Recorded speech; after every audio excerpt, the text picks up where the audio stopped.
Good evening, everyone. I will now call tonight's regular meeting of the Board of Directors to order. My name is Ruthina Malone, and President Ruthina Malone, and I would like to thank those attending with us in person tonight and those staying engaged by watching our recording over Zoom and/or at a later time.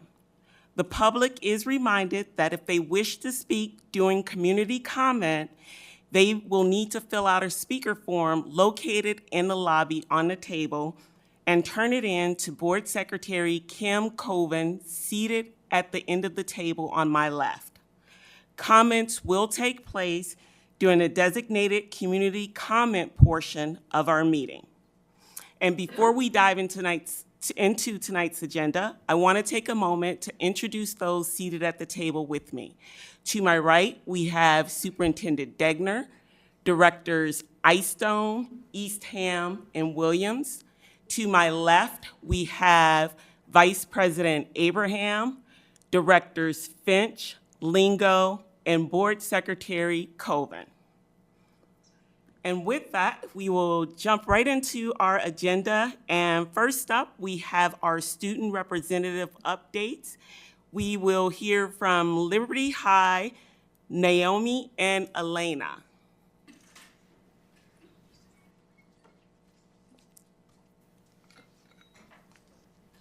Hi, I'm Elena. Hi, I'm Naomi. So at Liberty, our students in the music department have been hard at work rehearsing for their winter concerts. We just had our orchestra concert yesterday, and our choir one is tomorrow, and then our band one is next week. And then we are also looking forward to our winter showcase, which is this Saturday, where we'll see performances from our show choirs and our show band. Our winter sports are also underway. Just last week, our girls basketball varsity team won their home match against Clear Creek Amana. This past weekend, the dance team won first place in jazz at state competition. And then our club, Difference Makers, is hosting their winter festival this weekend to raise money for the University of Iowa's Children's Hospitals and also to celebrate winter and the holidays. Students in our Simplified Literacy class visited Kirkwood and Granite Elementary a few weeks ago to help teach students a new language and to learn about a new culture. And then also the Liberty Fund is fundraising with bricks where people can engrave their names or their sayings with bricks and place them in front of Liberty. There's red and silver. Red is $250, and then the silver one I believe is $500. And then also we have our 10th graders are going to our annual Kirkwood Career Carvan, which is on December 17th. All the 10th graders will be going up to Kirkwood to learn about different careers like hospitality, business, and things like that. And then, yeah. Thank you. Thank you, Liberty. Next up, we have West High, Mustafa, and I don't believe Grace is with you, so you'll have to introduce who the second person is.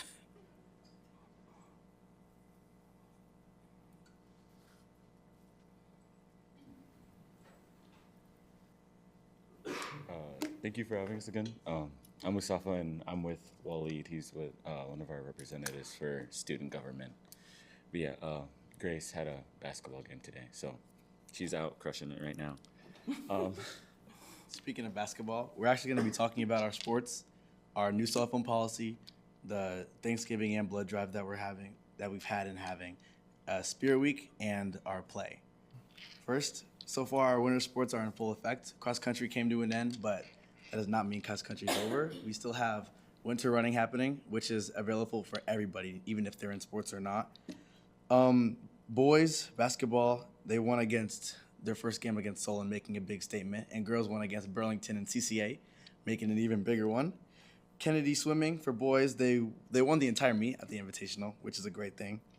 And girls started their track conditioning for track season, but it's much earlier than it was before, which comes to show how, as a girls team, we're preparing much more than we did last year to hopefully get a better spot on the state title, hopefully get a trophy. This next part's mostly about the cell phone policy and like the feedback. At first, I didn't know what to think about it, but like, now we're 10 days into I'd say 10 days into it, and with like 1,600 students, only about 7 have gotten their phone taken away, that surprised me honestly. And I feel like we're more learning as a class rather than an individualized person. So like everyone's on the same page, coming back with the same, things filled out, know what to answer, know what to ask questions on. So as like a student or like a peer amongst other students, it feels like great to actually, focus up in class and things like that. Today, we just had a meeting this morning about Spirit Week because we want to, raise the winter spirits because winter can be a little bit dreadful, but so we agreed on a couple of spirit days, but we made it different from last time because we sent out a form to get student body input rather than having it centralized from student government, because last time wasn't last time was not that great, but we live and we learn. So I think did you erase it? Oh, okay. It's so Monday we have PJ Day / like stuffed animal day, and me myself, I like stuffed animals, so I'm gonna be participating in that. Tuesday we have Jersey out, and then Wednesday is gonna be pink, which is Mean Girls. On Wednesdays we wear pink, and then Thursday we got Twin Day, and then Friday we will be doing just Ugly Sweater Day, which I'm excited for. But yeah, I think it'll be great to help out the student body into the final stretch into winter break. So. Speaking of helping the student body, we had a Thanksgiving drive like a week ago, and it was just like to donate clothes or anything that like people who don't have the luxury of actually like getting themselves. It's just donating to them, so like help people in need. And we also have a blood drive this Friday, and it's basically for like any student who wants to donate blood can just like sign up for it. They'll be excused for like about an hour 30, and any period during school, and they'll be able to donate blood. And today, actually, we had a meeting during our English classes, and it was with the Black Student Organization and the Sudani Student Organization, and they were collaborating on talking about the problems that are happening in Sudan and the displacement with it's like having a civil war basically, and it helped me realize, like it made me realize that like the more we talk about things like together as a whole, and how West High is actually doing that more than we have in the past, it goes to show how students who are like able to come together are able to actually make an impact on things and actually like influence other students into wanting to do that. And it just starts a chain reaction of everybody learning about more things, being more informed on things, and like just as a whole becoming more knowledgeable. And yeah, last week we had Theater West perform the play Chicago, which was super fun to watch. I'm not like much of a theater guy, so I went to give it a try, and I was blown away. I did not know like they could, just come together and make such a art basically. But that's all we have for our updates. So yeah. Of course. Thank you for having us. Thank you so much, West High. Next up, we have City High, and we will hear from Nicholas and Anya.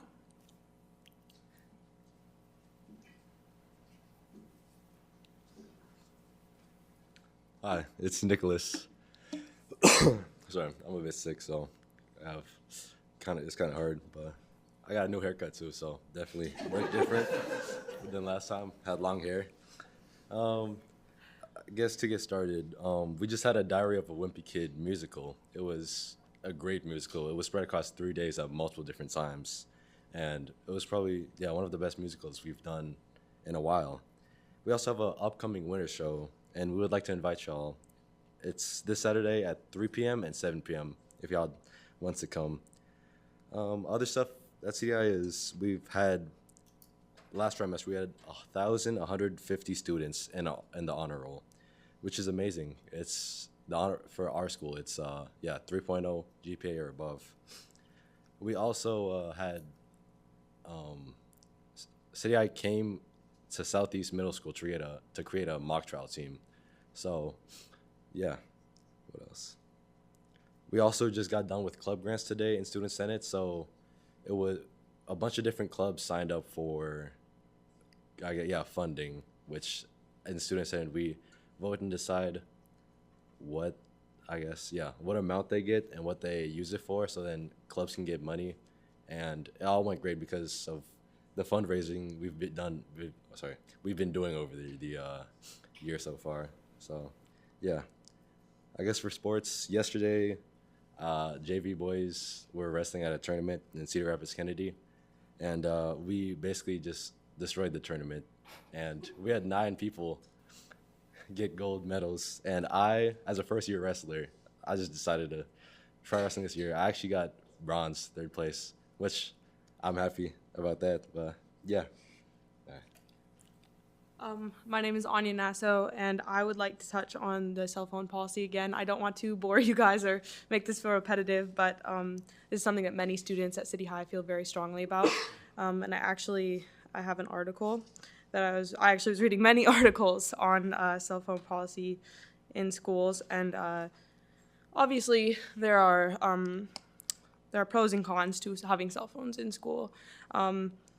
And a lot of students feel very strongly that there shouldn't be a ban, a complete and total ban at City High, rather than enforcements, which there are, and there are measures put in place, but some people feel that these aren't effective in controlling the cell phones in schools. But I believe that actually starts at a teacher level, which is not being implemented. And I don't think there's a problem with the current policy that's in place, but it needs to be implemented properly rather than putting into place a ban. That puts pressure on all of the administrative staff, in addition to students.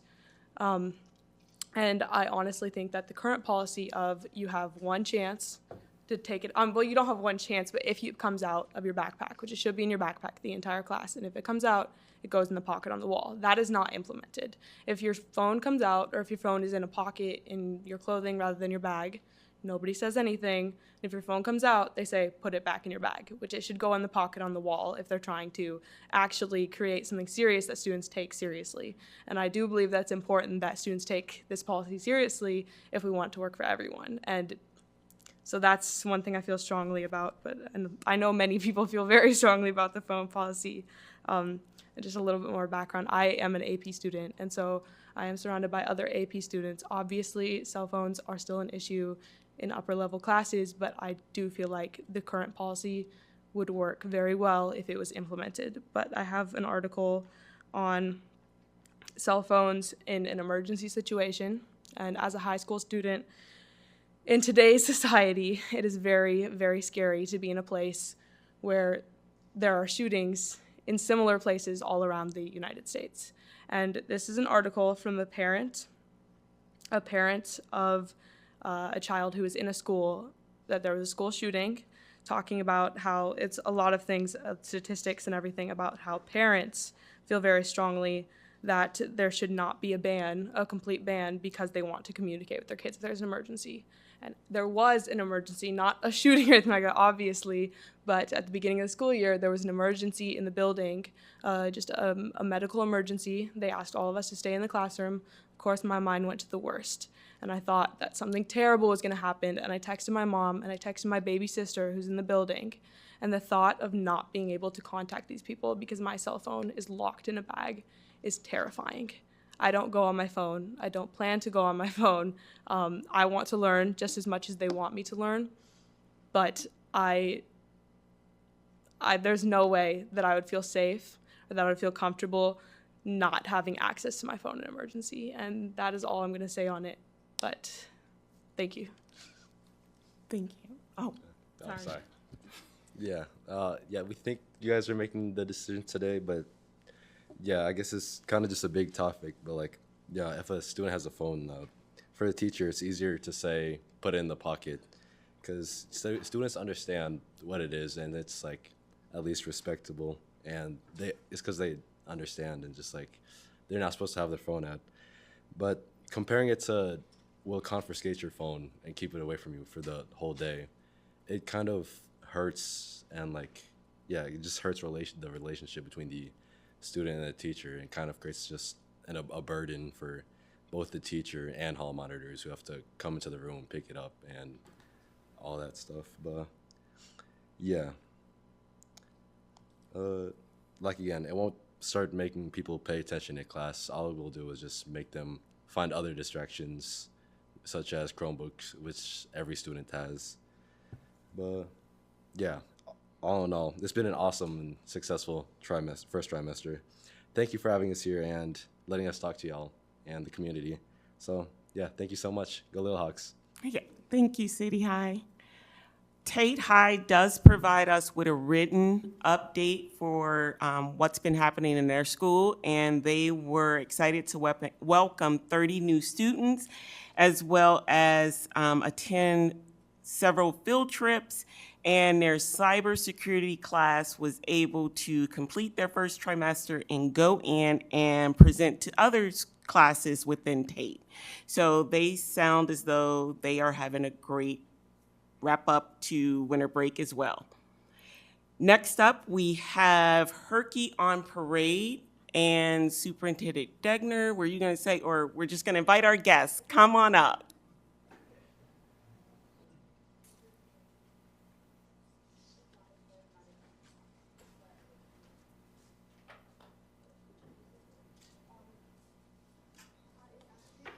All right, good evening. Thanks for having us. My name is Josh Schamberger. I'm the president of Think Iowa City and the Iowa City Area Sports Commission. And our organization, in partnership with the University of Iowa Athletic Department, was responsible for all of those Herkies all over town this summer for the third time. I swore after 2004 I'd never do that again. And here we are 20 years later, and we've done it 3 times. So we've done it because it's just been such a wild success. And the community really just embraces it like nothing else we've ever done town and gown. And so I want to introduce a couple folks that I brought with me who are absolutely incremental in making this happen. Mitch Gross, who is, everybody knows in this particular room, is obviously principal at West High. I'm a parent at West High, so I'm especially appreciative of Mitch's efforts, but he's also the chair of our board of directors this year.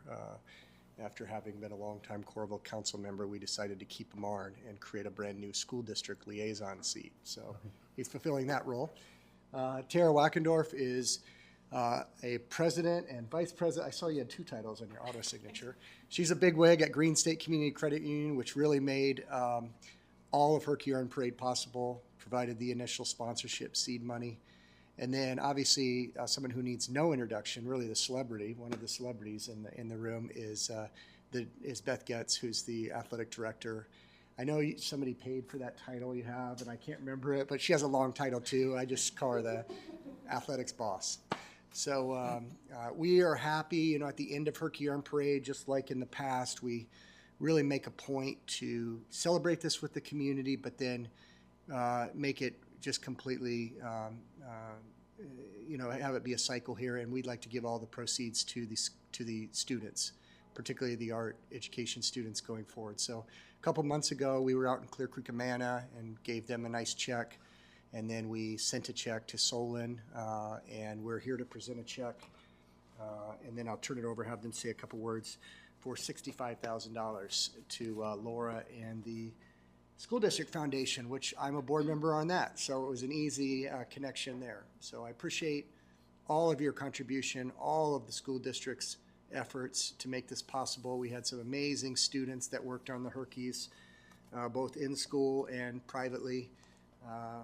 We had a student who did a Herky all by himself, some 12 or 13-year-old young guy, and did one on America's parks, national parks, and it was absolutely beautiful. So I'd ask Mitch and Beth, and if Tara, she wants just to say a couple words, and again, want to thank you, and then we'll grab a photo, and we'll let you get onto that cell phone policy, which as a West High dad, I appreciate. All right, thank you, Board of Directors. It's nice to be here in a different capacity, but it's our honor. And as president of the CVB Board of Directors, we're proud to present this check to you. And I want to give a special shout out to the art departments at both West High School and Christian Onnested and Liberty High School, and April Kelly and their art clubs and their art classes. Spent a lot of time putting together 2 really outstanding Herkies. Both schools have purchased those Herkies, so they'll be visible for many, many years to come in our hallways, and we're very, very appreciative of that. So thank you for this partnership, and we appreciate further working together in the future. Thank you.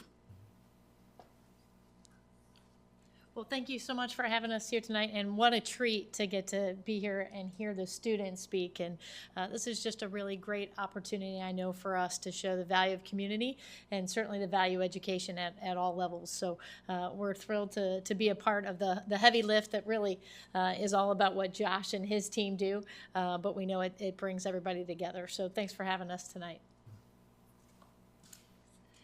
And I can speak for Green State Credit Union that we're always looking for places around the communities that make it a more vibrant community, better place to live, work, and play. And so anytime Josh calls us up, we're like, yep, done. Like, it's going to happen.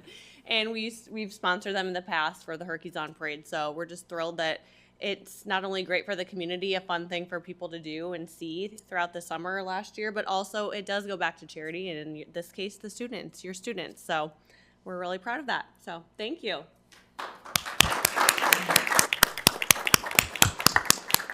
Ruthina, we'd like to get a photo Sure. with you and whoever else. Yeah, I can't thank you all enough for your generous donation. I do have to say, even though you might commit to never doing Herkies on Parade again, our family loves it. My daughter was 4 when the first one rolled out, and we still have her picture with the one that was outside of the Natural Museum on the university campus. So she looks forward to it every time it rolls around because it takes her right back to the first one that scared the bejesus out of her. So thank you. Our photographer, Joe Kress, who works for our team now, we hired him from the Press Citizen a few years back.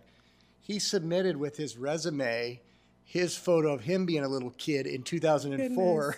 That's So we're it. like, all right, we'll bring you on board. So similar Yeah, story. very smart. So. Let's grab a photo.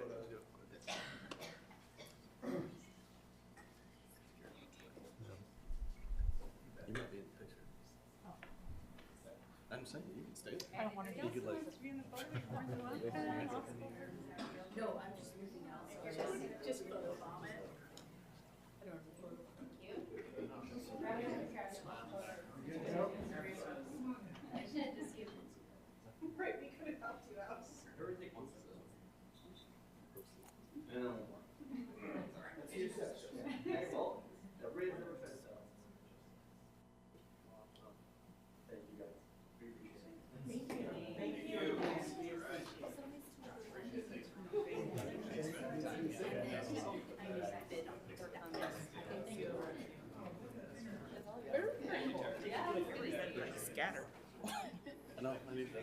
Thank you. I know. Fill my whole yard. Okay. Next up, we will have the ICA update from President Brady Schott. President Malone, I always have to follow the students, and that's hard enough. And then people come with a $65,000 check. And I'm followed by a cell phone. This is not an easy night. So I do want to just say thanks to all of those folks. It's an amazing partnership. It's a great community effort. And, you know, of course, as you probably most people know, my wife was an art teacher for many years in the district. So to know that there's going to be, I know Ruthina will appreciate that. It's awesome. It's an awesome community display. I think that's what makes us strong, is we have such great partnerships. And I would give a shout out to Laura and her ICCSD Foundation team. They've been doing a marvelous job at fundraising. If you did receive, and I brought it with me because I loved it, their annual report, it shows the impact that they're having. Their mission is connecting the community with our schools to ensure every student has extraordinary learning experiences. And when you look at the things that they're doing for our community and the experiences that our students are having, it's clear they're fulfilling their mission. So I would urge all of us, if you haven't done so already, to contribute or to volunteer. The foundation is an amazing resource that connects us with partners just like that. My last one is just a shout out. Some of us were on a panel at the Iowa Association of School Board convention, and I want to give a shout out to Deputy Superintendent Chase Ramey for sort of being the brainchild of that and then facilitating the panel. We're not an easy panel to facilitate, but he did a nice job. Our topic for just the public and those who don't know was navigating change, maintaining strong relationships through collaborative bargaining. And I do want to just publicly recognize the folks who were on that. Nick Proud, our Chief Human Resources Officer and now Chief Negotiator, was on the panel. I was on the panel. Our UNISERV Director, Jane Ellerding, was on it. ICEA Exec Board Member April Kelly, who you heard mentioned previously, was on the panel. And then, of course, we had Director Lisa Williams was on the panel as well and did a marvelous job. I think that it was well received, and I think it speaks to our partnership and the strength that we have when we work together, because we do things differently, and I think that was recognized by those folks who were there. So thanks for your support and commitment to that as well. Thank you. Next up, we have community comment. I thought I saw someone with the form still in the audience. So while I'm reading this, you can bring it up. Thank you for your interest in the Iowa City Community School District and for your willingness to share your comments. You are reminded to give your name, address, and topic on which you plan to speak about. During community comment, persons may speak to the board about topics relevant to the district. Speakers who make comments are reminded that they are responsible for their own statements and may be subject to legal action for those which include hate speech and that are threatening, harassing, or defamatory in nature. It is expected that speakers will address the board and each other with civility and abide by the stated time limits. All community comment directed at non-agenda items and agenda items shall take place at the beginning of the meeting and shall be limited to 4 minutes per speaker and 5 minutes for speakers who has the assistance of an interpreter. Speaker's time limit will be displayed on the screen above Board Secretary Ms. Colvin. The initial community comment period shall be limited to 1 hour. Remaining community comment, to the extent necessary, shall take place at the end of the meeting. The board will not engage in any discussion during public comment. The role of the board during this time is to listen. Any individual who does not abide by these rules or otherwise disrupts the meeting may be asked to leave and or referred to law enforcement. And our speaker tonight is Leonardo Ramirez. All right. Good evening. My name is Leonardo Ramirez. I am a senior at City High. I'm also the president of IJAG at City High. So I've actually been working on this big like plan recently that actually drove me to go out and actually run for president of IJAG. IJAG, when I first joined a year ago, I thought of it as just a regular class, a class that you go to, do some work, and then get out of there, you know? But I quickly learned it was not just that, and it was actually a place where you can explore careers. And it got me interested in a lot of what IJAG does. I started looking around, trying to find out what I wanted to do with my life. And it took me a minute to realize, I went from, wanting to be a mechanic, wanting to go to community college, wanting to go to university, to now just going to the Marines. And so I've been all over the place trying to search for my career. And when I finally got there and realized, hey, like, I enjoy doing these for myself, I want to help others who are also in that position where they don't know what they want to do. And so I started asking around, how can I help not just my school at City, but the whole district as a whole? And that's where I found out about career counseling. That may sound familiar to some of you. As you know, Russ Johnson is actually a career counselor that's split between City High and West High. And one thing I started looking into is that City High and West High, we're some pretty big schools to just have one career counselor, right? And then we also have to remember we have 2 other high schools. We have Liberty High and, most importantly, especially when it comes to career counseling, Tate High, And one thing that I wanted to really work on is how can we get career counseling out for those other schools? And I started working on plans. And when I started looking around, I realized that the main problem with the school district when working with career counseling was the budget. So I quickly went into that. And I kept getting into, hitting a wall, because I'm not the best when it comes to working with money. So what did I do? I started looking into the connections I have, right? I work at Target downtown, and I have a lot of coworkers who actually go to University of Iowa. Some of them are financial advisors or working on becoming financial advisors. So I started asking them, hey, how can I get in contact with someone that can help me out with these? Then they gave me a connection. I started working with people that actually are in the kind of industry where they work with making budgets or working with money. And they started helping me out on building this budget plan that can actually work with the budget that I found. And one thing I wanted to really work on is making sure it's within the budget and it's affordable and also it's equitable. And that was one thing that I found out was if City High can get its own career counselor and West High gets its own, we can have a counselor that is split between Liberty High and Tate High, making it possible for all 4 schools to get their own counselors. Right now, Russ Johnson is, the career counselor of almost 3,000 students, which is a lot of students for that man. I've talked to him. He's a pretty busy guy.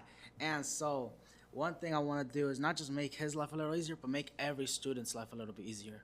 And when I started looking around, talking to a bunch of people, I went from speaking with senators, speaking with students, speaking with teachers, and all of them had that same goal that I had in mind. How can we make career counseling possible? And when it came to that, problem of the budget, I started looking at the pay. Well, how much is the weekly pay? How much is the hourly pay? And then how are we going to get that money in? One thing I looked into was encouraging students to take CTE classes. CTE classes are, our basic, build workshop classes. Those workshop classes actually benefit us in a lot of ways due to the federal funding opportunities that it gives us, the Perkins Fund. With the Perkins Fund, we can have our career counselors encouraging students to take those classes, which I already know countless students that want to take those classes, that enjoy taking those classes. That not only helps the district out, but it helps our whole community out. And that's one thing I really want to emphasize and look into.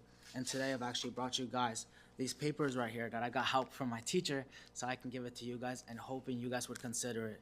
So yeah, thank you. Thank you so much.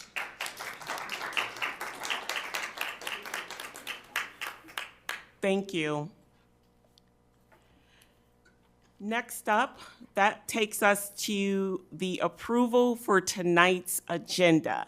Is there a motion? I motion to approve tonight's agenda. Second. Board Secretary Coburn, ready to vote? Online voting is open.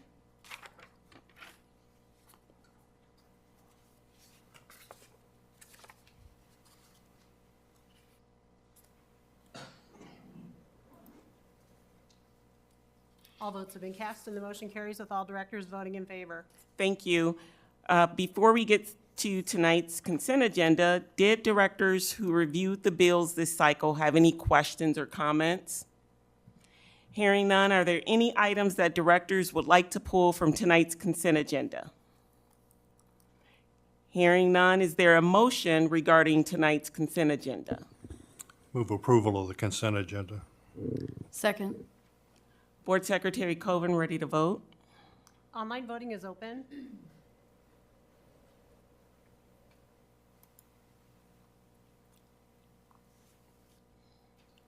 All votes have been cast and the motion carries with all directors voting in favor. Thank you. Next up, we have our presentation on the annual progress report for the 2023-24 school year. And is it Superintendent Degner will start us off? I'll just fill a few seconds here while they get their presentation pulled up, but you see that you have, again, a slide deck and then the actual annual progress report attached to your agenda there tonight. And this is, as President Malone said, a look back to last year. We did incorporate some information as a follow-up to our conversation about the Iowa School performance profiles into the slide deck as well. So with that, I'm going to let Lucas and Eliza steer the ship on the presentation. And then if you have any questions when they're finished, we'll be happy to try to answer those for you. Thank you. All right, good evening. Attached in board docs, you're going to see the presentation along with the 51-page document. And so our goal this evening is to go through the highlights of that document that allow for us to really paint the picture of our achievement over the 23-24 school year. One thing that is a little bit advantageous about doing it at this point in the year is we do have start of data sets to look at how we're progressing and how we are starting to accomplish the goals that we had set for ourselves from the end of last year to this year. So we will, this evening, go through our district overview and look at our strategic plan and how we are continuing to work towards achieving that. We'll look at our individual departments within our teaching and learning department and talk about some highlights and goals, and then have an opportunity for you guys to ask any questions of us. I'll do that next time. By the way, Leonardo, you're fantastic. I'll be in touch, all right? It's awesome. Worried about, get out of the way, will you? All right, if you remember back from a couple years ago, we really did develop a strategic plan with our goals by the end of the 27 school year. If you remember, or just if you see on the screen there, we really have our strategic plan centered around 3 items: equity, proficiency, and growth. And I could speak for myself, a kind of a deficiency from the secondary standpoint is we really didn't make this live within the daily operations of the building.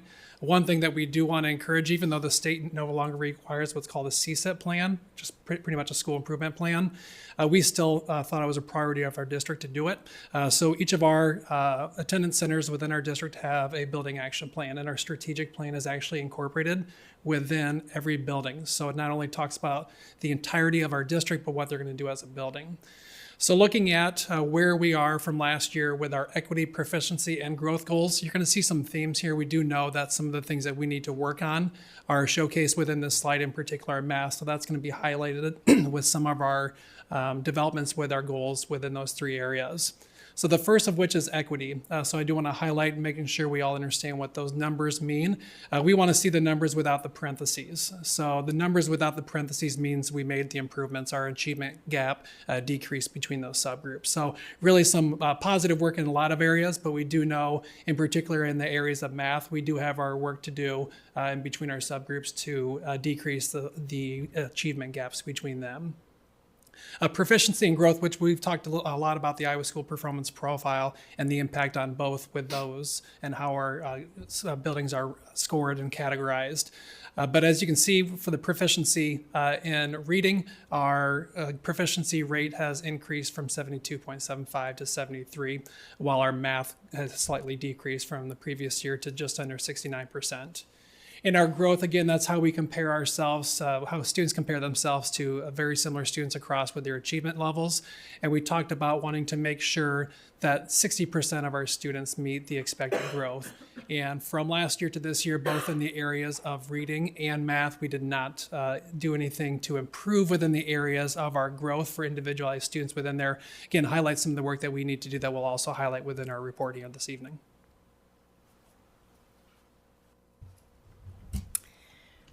All right, so looking at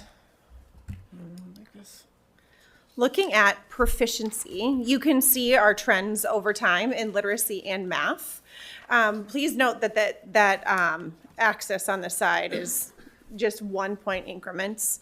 And so we did see a little bit of a gain between that from the previous year in literacy and remain above the state average, but unfortunately that's not the same trend that we're seeing in math. And so what I wanted to do was to spend just a few minutes talking a little bit about what we are currently doing. This is where I'm talking about that advantage of already being able to share some of the things that we've put in place. And so one thing that we know has been successful for us in reading is the structure in which we teach that. And so reading our instructional materials and practices allow for a lot of differentiation within the classroom. The previous math materials that we used really limited our teachers' ability to differentiate math. And if you remember back to the past couple of years of conversations, is due to some budget restraints, we did have to delay our math adoption. However, that did allow us to kind of stay in the pilot phase longer than we typically would have. And so we did engage in the full adoption this year. And so we do have our K-8 students that have new math materials. It's illustrative math. And those math practices really are a lot different than how we've been teaching math in the past. We are allowed to engage our students in culturally responsive teaching. These materials allow for our students to be able to engage in rigorous dialogue around math, hearing other students explain why they were able to use their strategies to achieve the same answer. We have been able to look at data and notice that we are starting to see our subgroups perform at a more accelerated rate with the math materials that we have selected in those buildings that piloted. So we're feeling pretty confident and optimistic about the results that we will see over time. We do want to note that change takes time. So now that this next year at this time when we're presenting this data, we will have all of our elementaries and our middle schools utilizing those instructional materials. So we are excited about that. I want to go to the next slide here. This also, don't like the order now that I'm doing it. We've also paid a lot of attention to the growth, and you're going to see that we have started to see our growth decline. Now, it's important to note that it's not the percentage of kids that we're growing. 50 is the average growth. That would kind of indicate that we made 1 year's growth in 1 year's time. We're trying to accelerate our growth so that we can continue to achieve at high levels and we can continue to close that achievement gap. And so math is an area where we did see our growth decline a little bit. And so again, we are really targeting our math instruction and a lot of the math professional development. We spent the last 2 years really digging into the effective mathematical practices and building the capacity of our teachers to make instructional decisions based off the students in their room. I think if you asked any elementary teacher, different than secondary, our elementary teachers teach all subject areas. If you would line up our elementary teachers, I can tell you a large majority, if not almost all of them, would tell you they feel so much more confident in their ability to differentiate, use instructional strategies, and understand the development of our students in literacy. And we have spent so much time looking at our data, preparing and planning to teach our teachers how to engage in our students in literacy. And our data has shown us over time that that has been successful for us. And we now need to do that same thing for math. And so we've really spent the last 2 years and continue this year thinking about what our teachers need in order to understand the mathematical teaching practices, to understand how we embed that culturally responsive teaching into our math structures so that it is not just a stand in front, lecture, here's the standard algorithm, go. We're really building that foundational understanding so our students can apply skills and strategies for one concept in math into the next concept as they begin to increase their level of complexity. That also takes us into another area of school improvement that you guys are all very familiar with. It's high reliability schools. And as you know, this year we continue to focus on level 2 with effective teaching in every classroom. This has been something that we've been really excited to dig into, and this has been our first year where our teachers are actively engaging in the utilization of our instructional model, which is the new art and science of teaching. I actually just received a text message from a principal this morning as I was confirming our ed committee meeting next week, and he said, I just have to let you know we're doing instructional rounds right now, and oh my gosh, it's amazing. The teachers are noticing what other people are doing. They're taking these notes of like, I can't wait to go back and try that element in my classroom. Or my husband, I think all of you know, is a teacher in our district in 3rd grade. He said, these 5th grade teachers are coming to watch me. I don't know what they're gonna learn. And I said, well, good teaching is good teaching. They left and he's like, oh, they had some ideas that they came back. Now I wanna go and see them do that in their classroom. And so we're starting to engage in this dialogue with our teachers really focused around improvement and using the process of deliberate practice to grow as practitioners. So we feel confident that as we continue to work through the different levels, the 3 levels that we've committed to for high reliability schools, that we will continue to see some more improvement towards our strategic plan by 2027. These next couple slides should look familiar. Just a couple, previous meeting, we talked through the difference in the change in our state with the Iowa School Performance Profile. So what you see over the course of the next couple slides, and I would encourage the community if they're watching this and they're wondering what these 2 slides mean, we did go in great detail about the new change in the Iowa School Performance Profile. So what you see here are the rating categories, and a lot of our slides indicate kind of longitudinal data about how we're progressing from one year to the next. So on this slide, you see the exact same thing. That first column there on the left, that's shaded in white is the 23-24. That's this year's rankings based upon last school year. So you see where our schools fell within the categories compared to 22, 23, and 21, 22. One of the things that we went over a lot was the change in criteria that was used in the scoring and the index scores, but also that buildings were automatically dropped a category if they were targeted in one or more subgroups, which, as we had indicated as well, the majority of large schools across the state that districts that have 7,500 or more students, over 53% of those students were targeted, or of those schools were targeted in one group or the other. So if we did not have that change with how the state categorizes our schools, you would have seen them there in the orange. Again, these slides are very similar to what we had shown in a previous meeting. So again, it's important to see where our buildings were categorized this year, but as I kind of cautioned you the last time, don't just compare one year to the next because you're not comparing apples to apples, you're really comparing apples to oranges in this case. Also, with our school designations that you saw in the previous slide of where we fell with all of our buildings, you see based upon the attendance center where they fall within those categories as well. And if they do have one or more targeted subgroups, that legend, the key up on the top there, is indicated with each of those buildings as well. So again, we reviewed that at a previous work session. I would encourage the community to preview or review those slides for additional data regarding the Iowa School Performance Profile. All right, so now we're going to transition from our academic data to looking at our social emotional behavioral data. So what you see here is Iowa City compared to the other districts within the UEN. So in the numbers in the parentheses, you're going to see our district enrollment, and we, as you can clearly see, are at the bottom, which is exactly where we want to be in the total number of suspensions. And so last year we had 1,114 suspensions. That is a combination of in-school suspensions and out-of-school suspensions compared to that of our districts that are of similar size.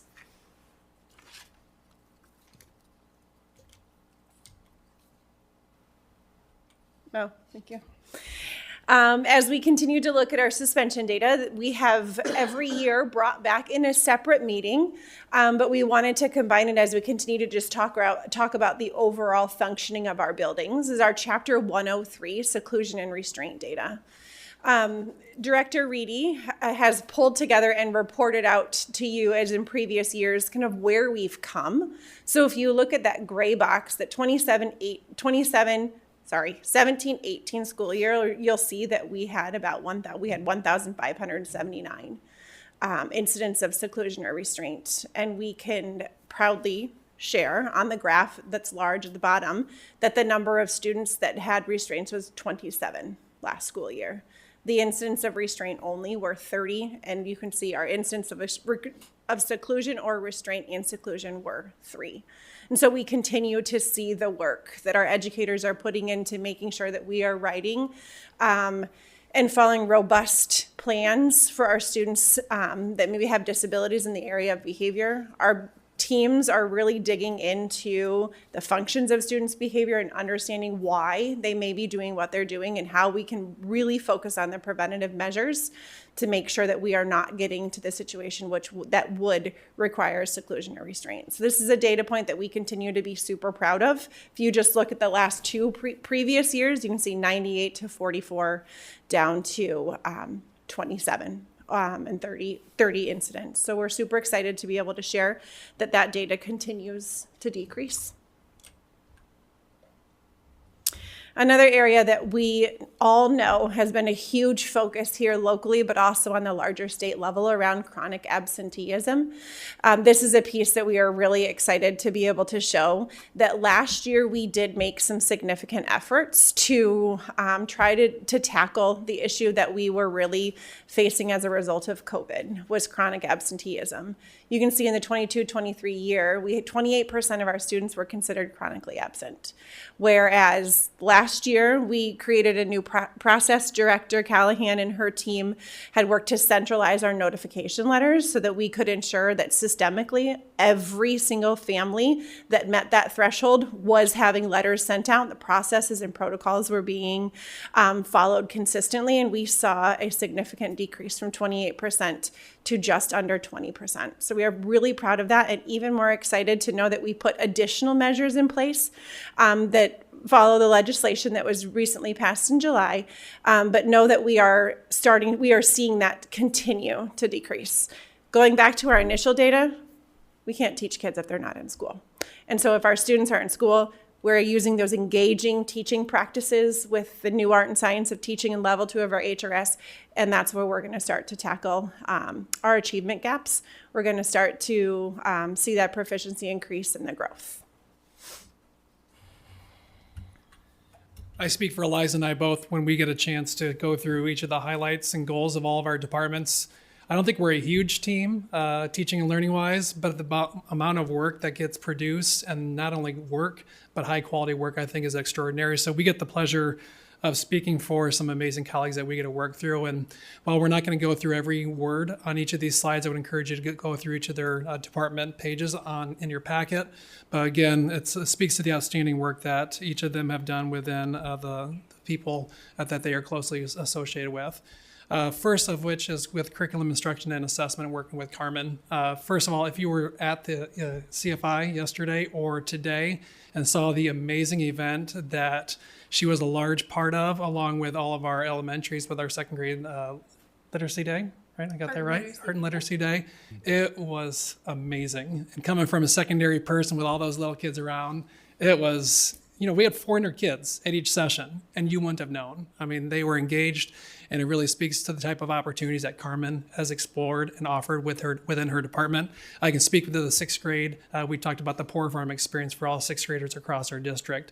What she has done to highlight and to really create goals and things and experiential learning opportunities for our kids is phenomenal. And it also looks at the priority standards, ensuring that all of our teachers are teaching the same high quality standards, and everybody's aligned within the work that they're doing, no matter what building that they're in, no matter what classroom they're in. They're all centered around a district-wide priority standards, one particular highlight.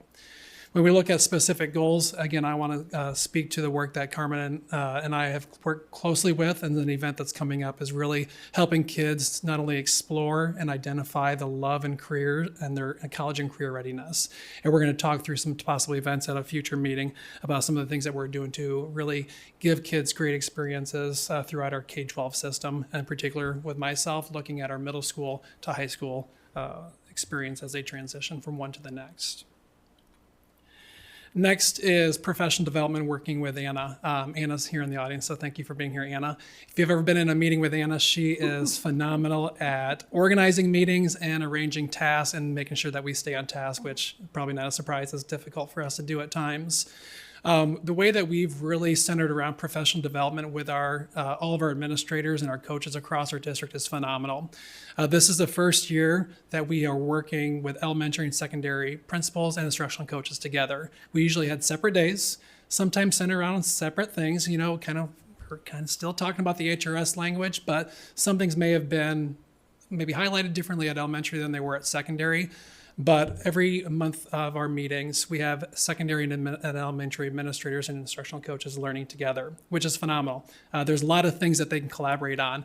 And really for my buildings, it does give them a different lens of ways to look through, not only ways to function and operate in a building, but ways to improve instruction as well. I think I spoke last year when we had our secondary people do instructional rounds at an elementary building. That was eye-opening, and it was a great experience for our secondary folks to take back about ways that they can implement within their building. So again, working through that PD structure has been phenomenal.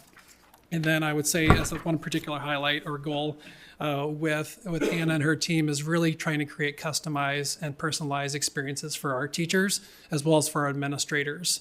Our last monthly PD session that occurred last week, we solicited input from our administrators. What would be sessions that you would find beneficial? And once we got a list of those different types of experiences, we allowed those building their administrative and the instructional coach teams to select the learning that was best fit for their building. So not operating on a one size fits all. So Anna has done a phenomenal job of keeping us all on task, as well as creating great opportunities for the department and the staff that she supervises, as well as all of us in creating high quality PD experiences.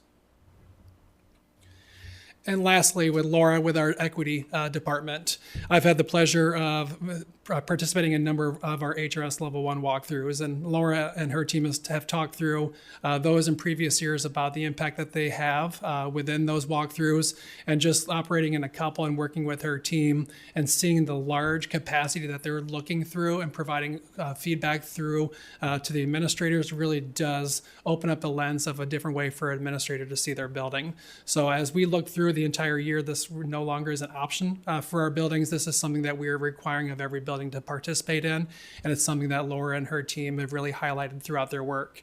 Laura and her team have also taken on our EIS, our engagement instructional strategists within our buildings, who have a vital role within our secondary buildings, our middle school and high schools.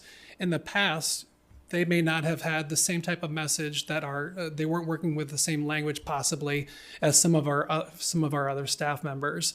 But one of the things that Laura is making sure with her department, as far as the learning that they're engaging in, is that restorative mindset, and making sure that that's the language that they use as they work with students and their families. And that's been a real big highlight with her department. And as we look at a specific goal that Laura and her team is looking through, again, restorative practice is something we've talked about for multiple years, but making sure, and we've talked about this at many of our meetings, is looking through the restorative approach when a student comes back from suspension.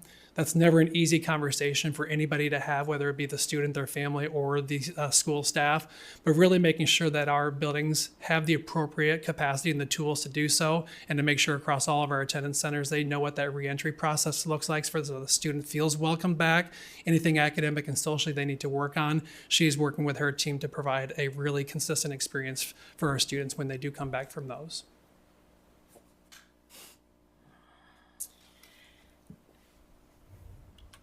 All right. The next department that we wanted to highlight is the work that is under the direction of Director Kate Callahan. We're thinking about our student services. A couple of the huge highlights, which we had actually highlighted separately in its own slide, was our chronic absenteeism. I think we're all aware with the new Senate file looking at attacking those chronic absentee rates. Kate and her team have done a really fantastic job of overhauling our entire system, looking at the ways that we can engage our families so that we can get our kids in school. And what you were able to see is just that work from one year to the next, that we were able to decrease our number of students that were chronically absent in 1 year by 9%. And so we're excited to be able to continue to do that work. The other thing that we are continuing to focus on in our student services department is the review and analysis of our comprehensive behavior approach, which is most commonly referred to as our CBA. Again, we spent some time earlier this evening talking about our suspensions and talking about our office referrals. That is something that we are constantly looking at. We are tracking our data over time. We're looking for those decreases. And when we start to notice that our goals and our current action are not in alignment, it takes us back to reviewing our policies and our practices. Just this year, when looking at our suspension data, you'll notice from 1 year to the next, it went up. It wasn't significant, but it did go up, which caused us to say we need to look back at that comprehensive behavior approach and analyze to make sure that we are, that the consequences that students may have for particular infractions are in alignment. We do believe that suspension on its own is not going to change a student's behavior. And so really focusing and collaborating together with our equity department, with all of our teaching and learning directors to think about how do we start to engage in practices that really focus on the individual student's needs and what they need in order to be successful in school.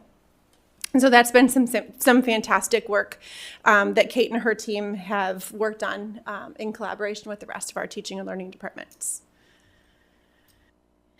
And then our special education team that is led by Director Ashley Reedy. There are a lot of great things that are happening in our special ed department. Again, earlier we referred to the Chapter 103 data that Ashley and her team really help us think through, analyze, and put corrective actions into place. But some of the things that we have seen a lot of improvement is in co-teaching. We know that when our continuum of services is expansive in when we're thinking about what students need in order to be successful in school. And one thing that we've been really proud of is our teachers' ability to collaborate together and actually co-teach, where you would have a general education teacher along with a special education teacher working together to design instruction, implement instruction, reflect and analyze that instruction to see how students are learning, and wanting to make sure that our kids are engaged in learning in the most effective way possible.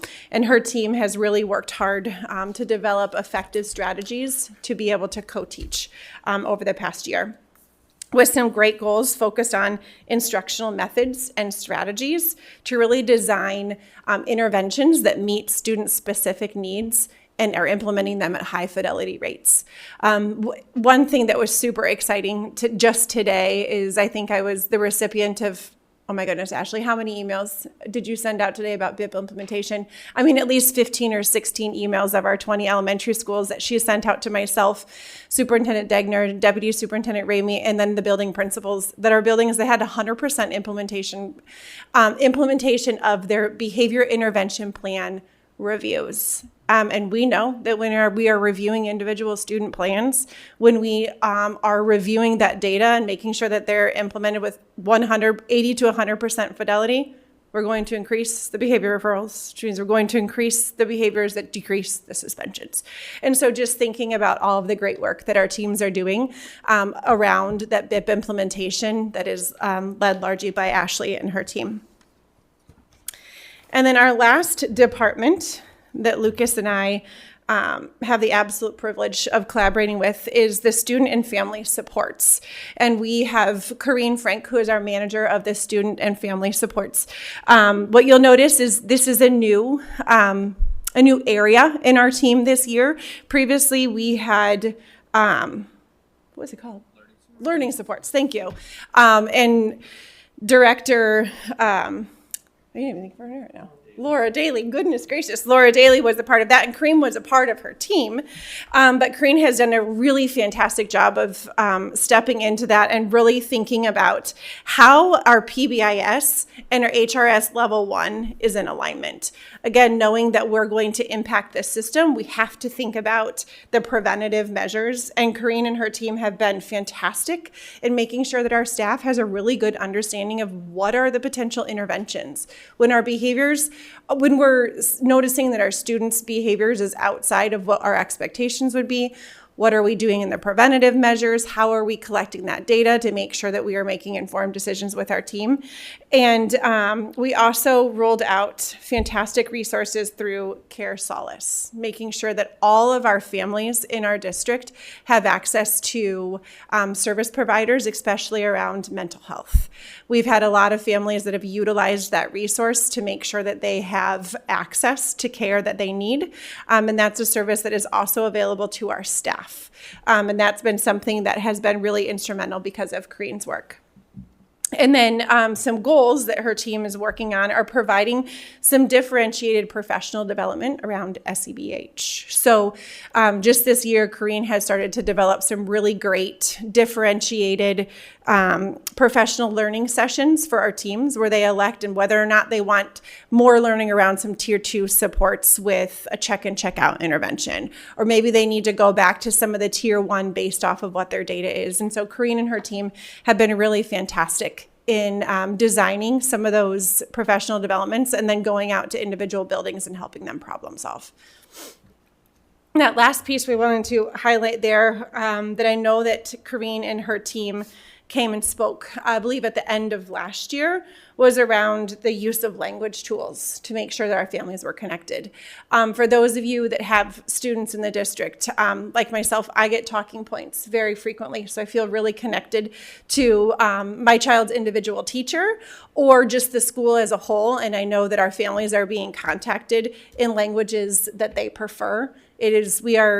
She continuously brings the data of the number of connections that we have, whether they're whole school communications or their communication between the family and the student, and the teacher, but we're having just a really increased level of communication with our families because of the tools that Kareen and her team have rolled out. So overall, We are really proud of the work that Lucas and I have the privilege of leading and guiding and supporting.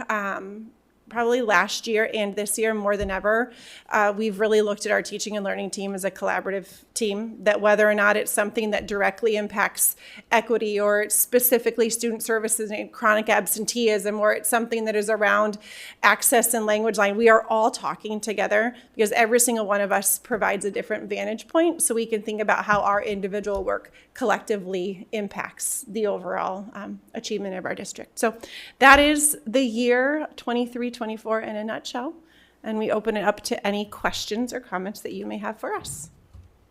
All right, I'm just going to jump right in. I have one comment and one question. First, thank you. That's a lot of data to summarize, so I appreciate that. My comment is, if we go all the way back to the slide, you don't have to go back to it, but the slide on the proficiency data over the years, I know you talked a little bit about the math kind of decline, but if I look at the ELA trend, if I do a trend line for the state average and the trend line for ICCSD, the state's going up and we're staying kind of flat. So maybe they're just kind of catching up to do the stuff that we're doing, or maybe we should be finding out from what everybody else is doing that they're getting. I know better the year answer over year. to Awesome. I will, not the answer, an answer. The science of reading. I'm sure that you guys have all heard a significant amount about the science of reading. Governor Reynolds did just release $3.5 million for these reading packs based on the science of reading to go to every first grade student in the state of Iowa. That is something that we have been ahead of. Looking at LETTERS, which is an acronym for how we teach literacy. And reading is an area that we've really focused on significantly. You can also see that focus on literacy probably impacted our math data.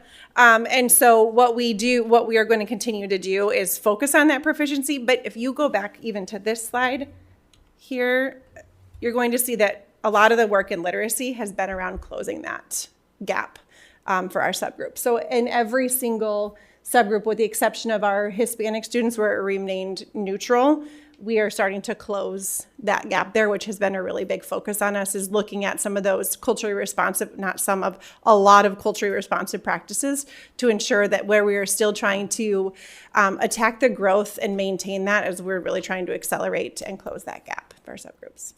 So that was my comment on my actual question. So sorry. Thanks anyway. No, I appreciate that. And maybe it's for Ashley.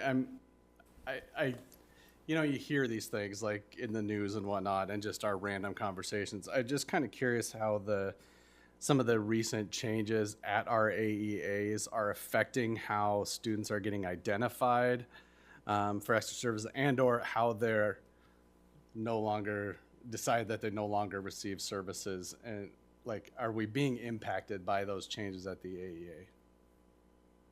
That's a pretty heavy question, I suppose. But. You can just say yes, and then we can move on.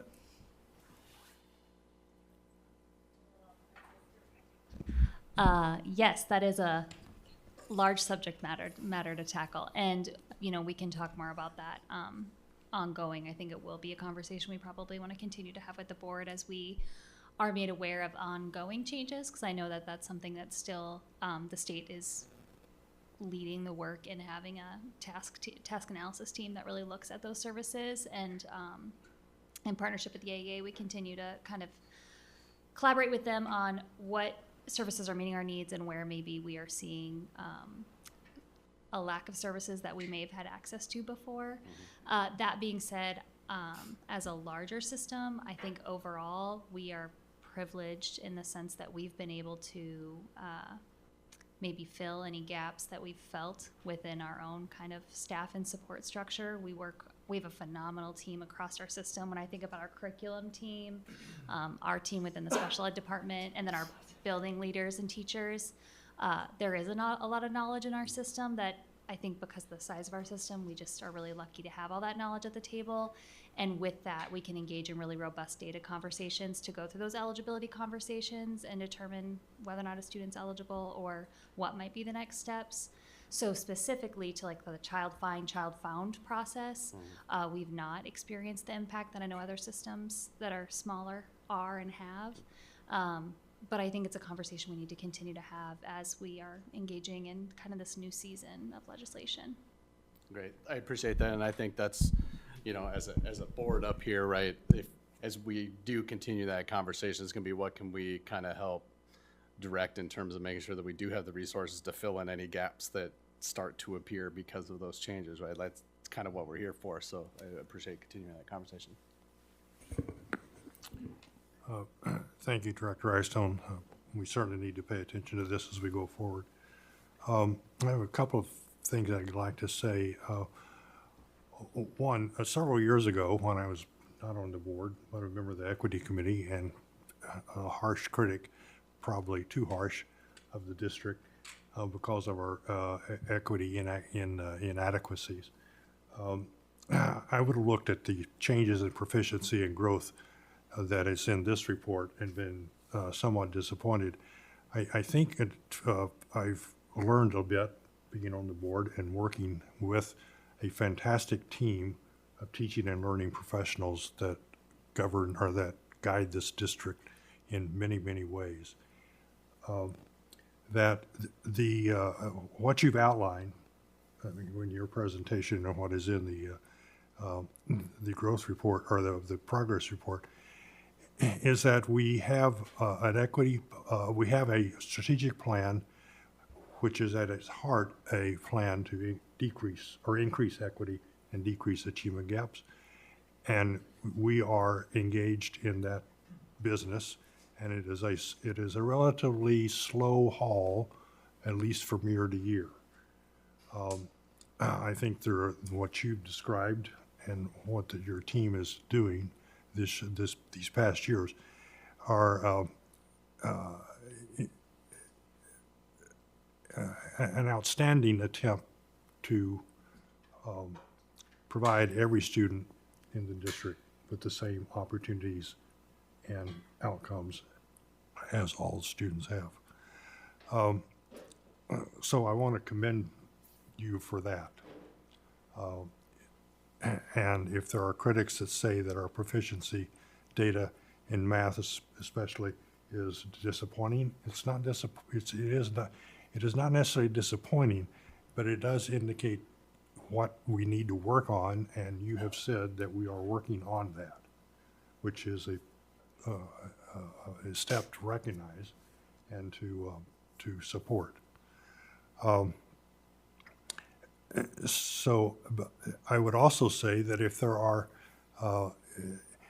strategies and steps we can take that could go more rapidly, and your team members are thinking of that, I hope we have a climate and for your team that allows those ideas to be brought forward and for us to act on if necessary, and if we're able to.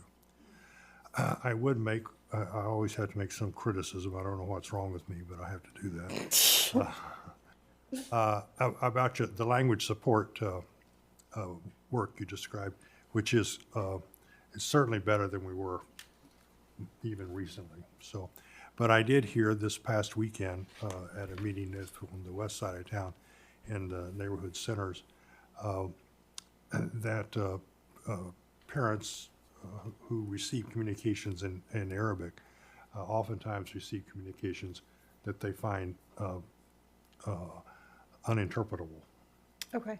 And I know that that you're aware of that, and I know there are difficulties in making our interpretation better every time that we try it. Yeah. But I think I hope we will continue to engage with parents and other leaders in the community and continue to work on that in all the major languages. Certainly. Thank you for that feedback.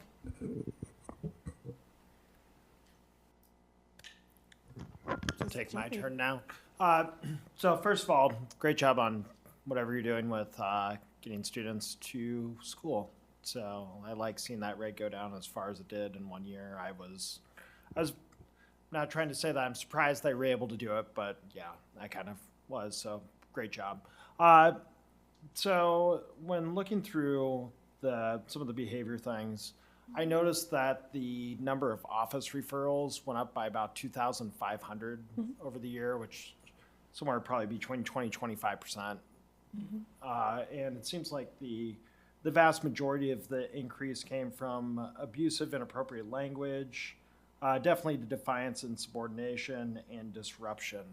Is there any feel that you have, I'm assuming most of this might be secondary that this is happening in, of what went on between last year and the year before that led to this increase? Or, because, you know, I'm a former teacher myself, and there's a reason I burned out of teaching, and a lot of it has to do with things like that. So I'm wondering what exactly is going on.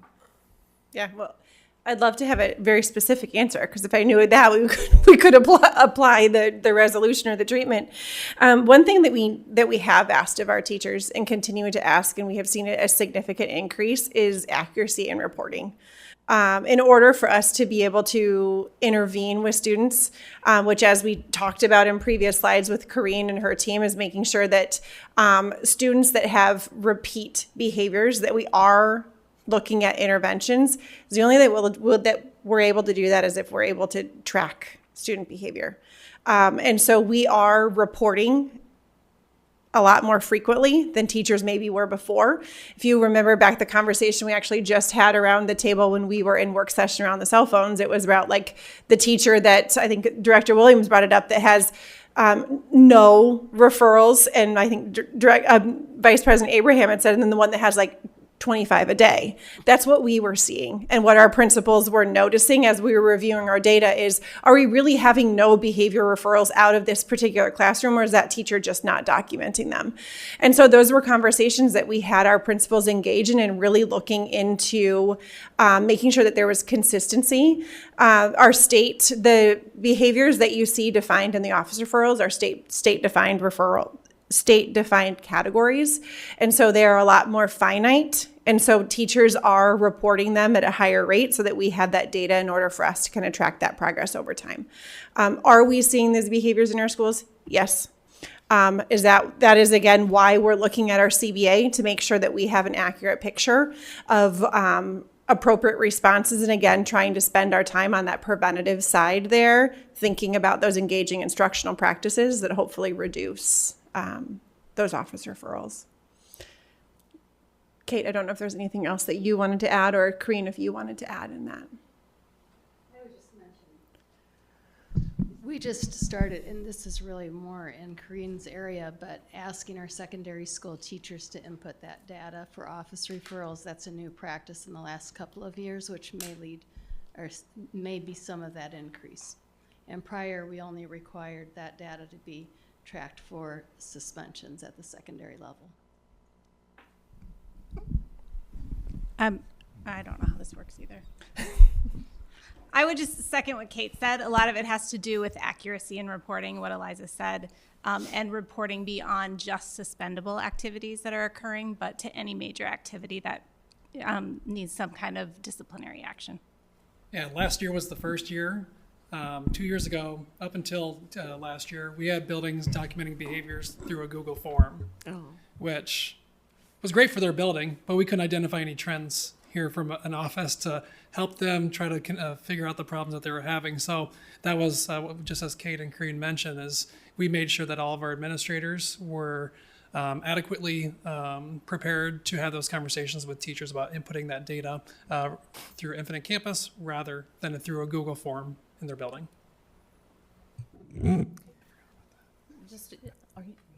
I'll go. I can come back. No, go.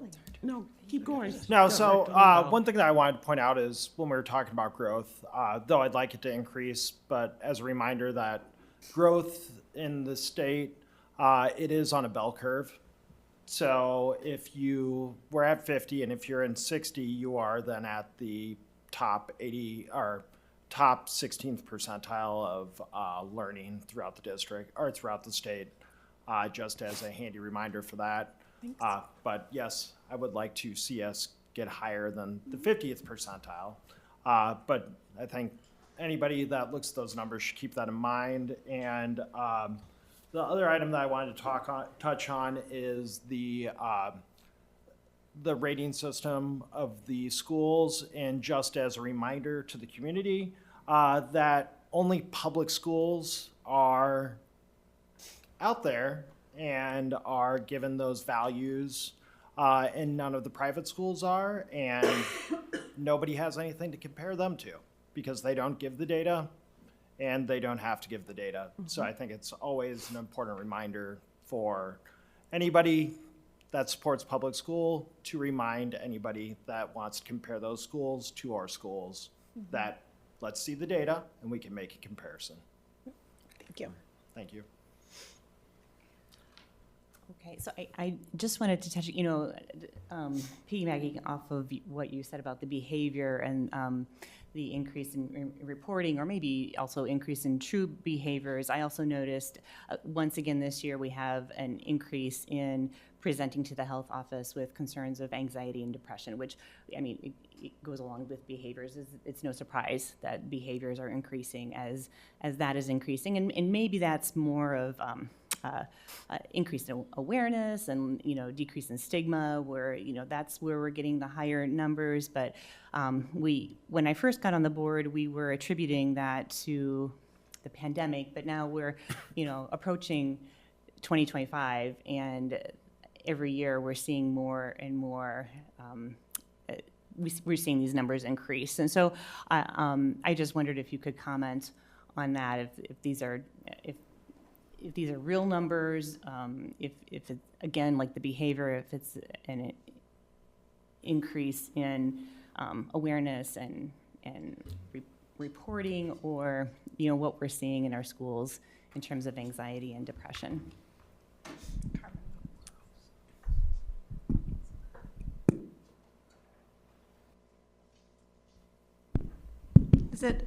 There we are. Are you talking about in the APR report on diagnoses increase? I don't know exactly what you're referring to. I don't have the report up. I thought it was the number presenting to the health office. Is that not accurate? Yes. I haven't seen. I have to look at it. Yeah. Thanks. Page 47. Thank you. I would say across the board, both presentation and diagnoses, and part of what we're seeing is, so the health concerns, are you on page 47? So my understanding is that those are parent-reported diagnoses. So that's not going to be necessarily what shows up in the health office day to day, but instead what parents are reporting to the school when they do enrollment each year. Is that a diagnosis that's on file that they're choosing to report to the school? And so for me, part of what that shows is increased awareness in the importance of understanding mental health, and that parents are interested in making sure the school knows those conditions are happening with their students, and that then we can take action on how we support them within the day. That's what I wondered, if it was more of an increase in awareness, or why we're seeing those increased numbers. Okay. That's what I would attribute it to as well, just overall in the community, right? An awareness raising, more comfort speaking about it, and then in turn, more comfort with parents sharing that information with us. Okay, thank you. And I think it's also, you just increased access to mental health supports. And again, back to that care solace, and just, I think that, as a staff, we are engaging in those conversations with family and connecting them to resources. Corrine, under her team, works with our student family advocates, and I know that we've presented on the work that they do before, and they are incredible with making sure that we're connecting our families to outside providers.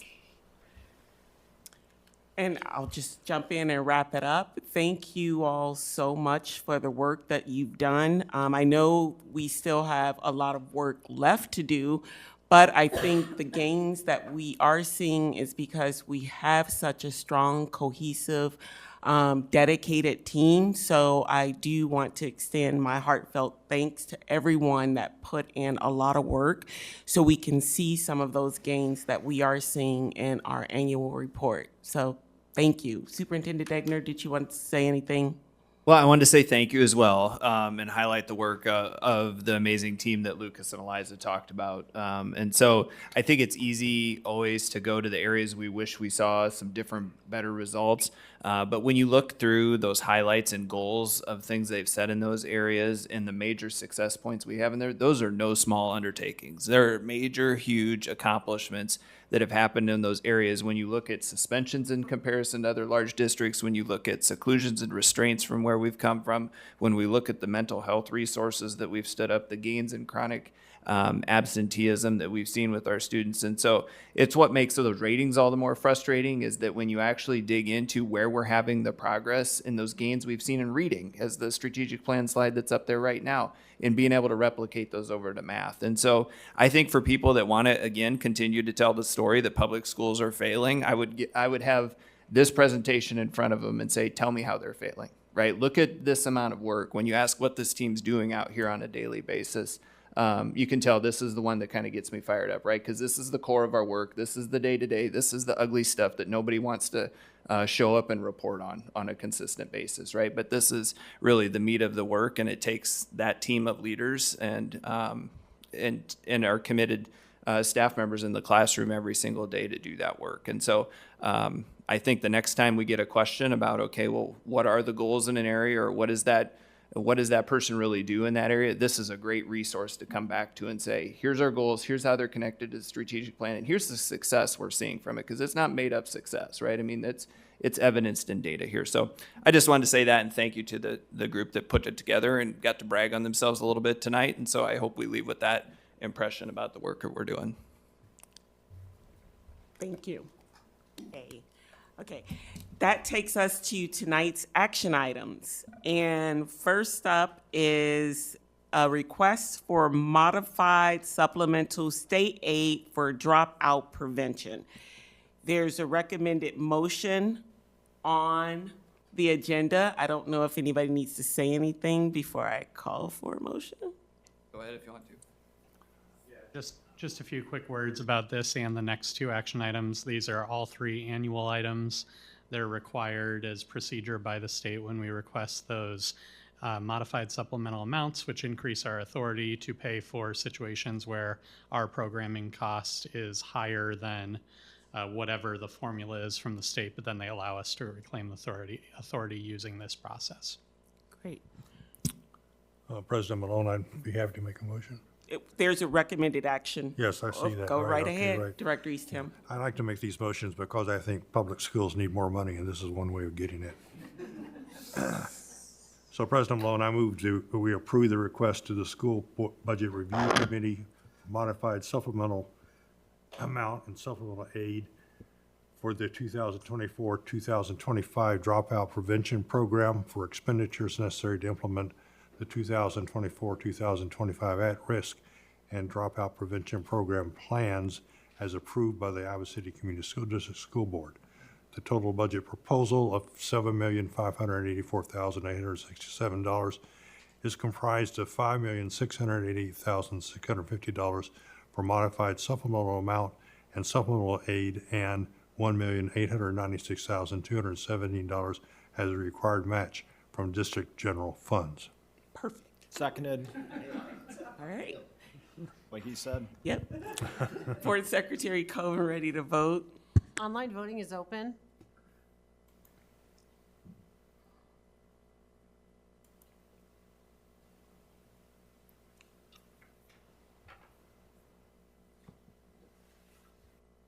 All votes have been cast, and the motion carries with all directors voting in favor. Thank you. Next up is a resolution to approve the application for modified supplemental amounts for increased enrollment, and there's a recommended action listed.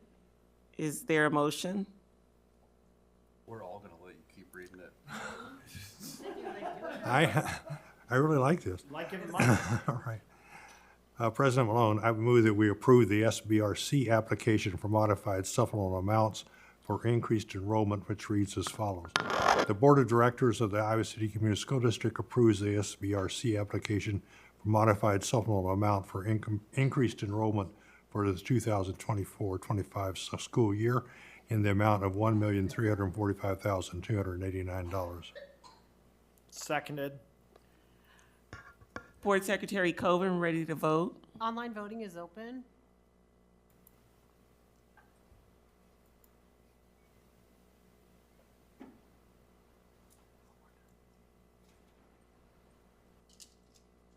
All votes have been cast and the motion carries with all directors voting in favor. And next up is a resolution to approve application for modified supplemental amounts for EL instruction beyond 5 years, and there's a recommended action. President Malone, I would move that the board approve the SBRC application for modified supplemental amounts for EL instruction beyond 5 years, which reads as follows. That the Board of Directors of the Iowa City Community School District authorize the district administration to submit a request to the SBRC for a modified supplemental amount of $579,750 related to the English language learning program for students who have exceeded 5 years of waiting that are included on the fall 2024 certified enrollment head count. Seconded. Board Secretary Coven, ready to vote? Online voting is open.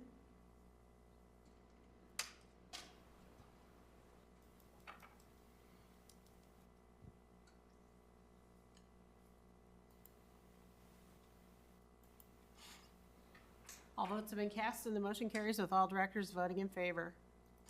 Thank you. Next up is looking for a motion for the Quest Corporation CenturyLink QC Underground easement. Is there a motion? Motion to approve. Second. Board Secretary Coven, ready to vote? Online voting is open.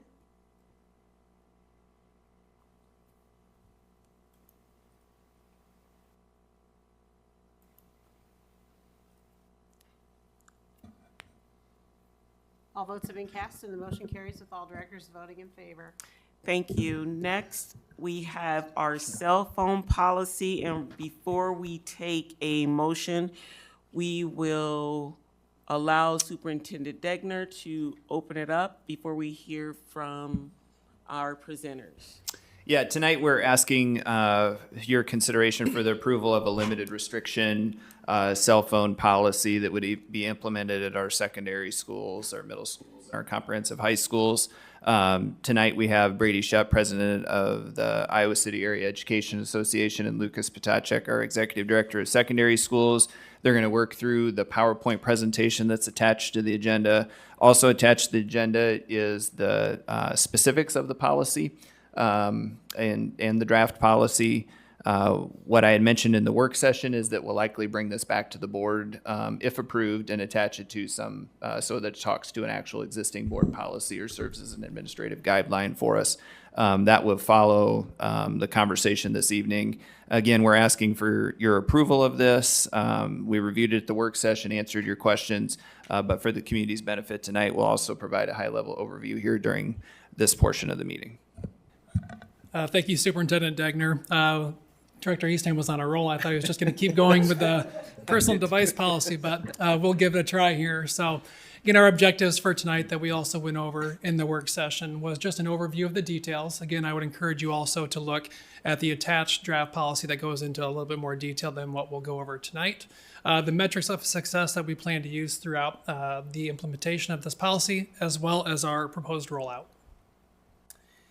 Thanks, directors, and I'd like to thank Executive Director Potacek for his collaboration on all of this work and this project. I agree. I thought Director Eastham might just roll through with us. Very well done on those previous ones. This is just a reminder for the public. I think we're all aware of the meetings that we've had. I think some highlights include the fact that we have been engaged in this work for an extensive period of time. We've done engagement as a board during work sessions, during the regular meetings. We've engaged our community through surveys, including our parents and families and guardians and our students and our staff.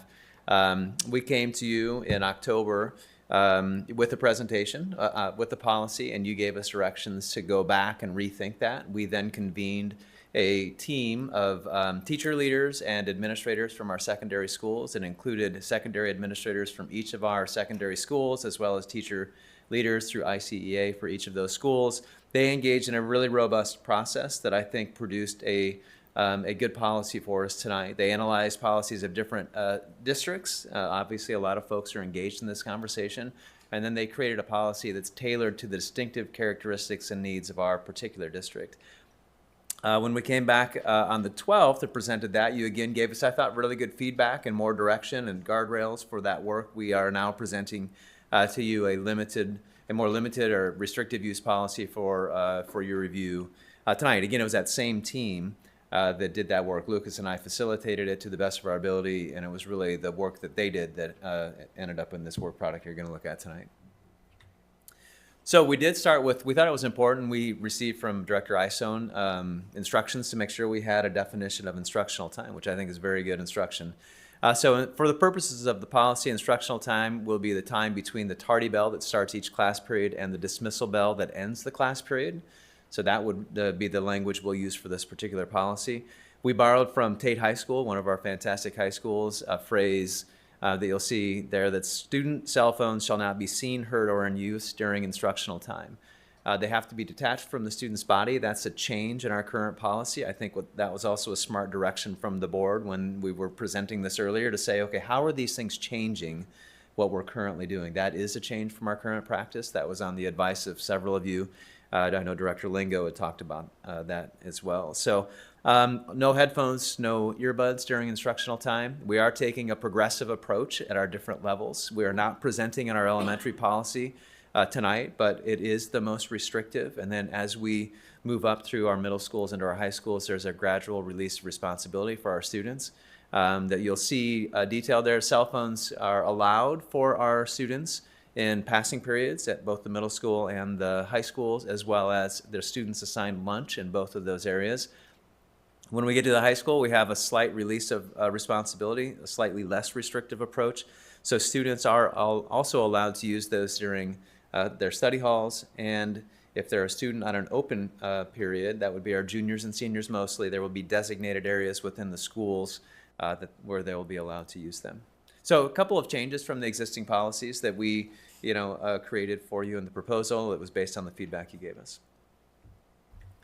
In terms of implementation, there are a couple of changes here as well. Upon entering the classroom, the devices are to be secured. And there's a couple of landing points for that. That could be in a student's locker. If they don't bring it to class at all, it could be in a book bag, it could be in a purse, or a lot of teachers now have hanging pouches in their classroom. That could be a landing spot for the devices as well. Teachers who are monitoring the halls and greeting students as they enter the classroom will then come into the classroom with the direction and they'll say your devices should be secured. That is the only warning that students will receive. You'll notice from some of our student comments tonight that is going to be a change in some of our schools. It's going to take work. I think we saw that tonight as the student commented about it, but that's work that we welcome and I think that we're fully capable of doing. If there are instructional time infractions, rather than having a back and forth with the student, the teachers will simply email their school's help email, which then alerts an administrative team that includes the engagement and intervention specialist, supervisory paras that work our halls, and administrators, and it will be that team that will send someone to confiscate the device. The teacher, we're trying to minimize the role that they have in the enforcement, because we want to minimize the number of disruptions you might have to the learning environment and minimize the number of power struggles that might exist over this particular policy. Student noncompliance is also handled by the main office administration. So again, really in terms of our existing policies in our secondary schools, these are significant changes. Minimizes the role of teachers in enforcement, does require teachers to follow the policy, of course, and then has a different process that Lucas will talk about in terms of the consequences. I would also like to thank Brady for his collaboration on this. Again, not an easy topic, but one that we view as important for our district and for our students and staff. But when we take a look at what our policy infractions would look like, again, we use the word progressive. There would be progressive action that our administrators and the office staff would take. We would look at the first and additional offenses. Those first couple offenses, what we're really looking to do is making sure that we educate our students, making sure that they take ownership with it and how they have the policy infraction with a particular cell phone, and they pick the cell phone up at the end of the day. all offenses of the cell phone policy, the students would have the ability to pick up their cell phone at the end of the day. However, as we go through the offenses, what does change is the involvement of the family. And not only the communication of the family to make sure that they're aware that their student had their phone out or in violation of the policy during the day, but as those offenses continue on, what the involvement of a parent would be in either communication or a phone call or a meeting to develop an implementation plan if those offenses do continue. It's also important to know, as we talked tonight about our APR and our office disciplinary referrals, is that these cell phone policy infractions would not be documented through the ODR or through Infinite Campus by teachers, but instead communicated and documented through a log that will keep track in the office that students, when they pick up their phone, would sign and document the day and the time of their infraction, so that can be used to track throughout the school year, so we can continue to monitor the success as well.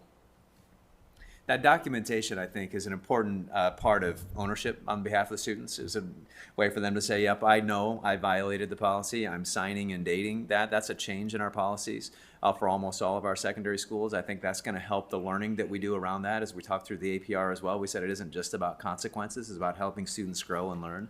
And I think that particular part, I think, is an important part of the documentation log.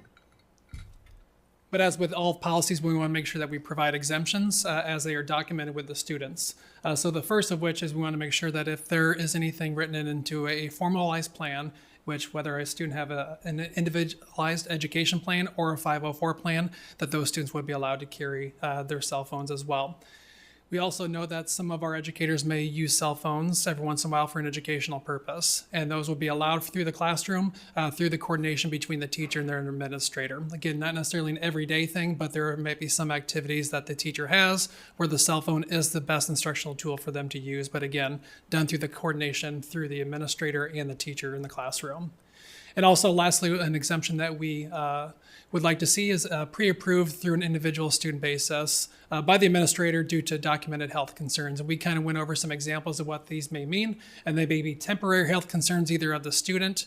Student may have something that they are using their phone to monitor their insulin or anything like that, as well as we know that things exist outside the school day, things that keep the students the concern. They might have concerns of a family member or somebody close to them where they're keeping their phone close by to monitor something that may come of urgency with a particular student or family. But again, those will be the exemptions that we would want our administrators to entertain with students for a reason why they may need to have their device on them.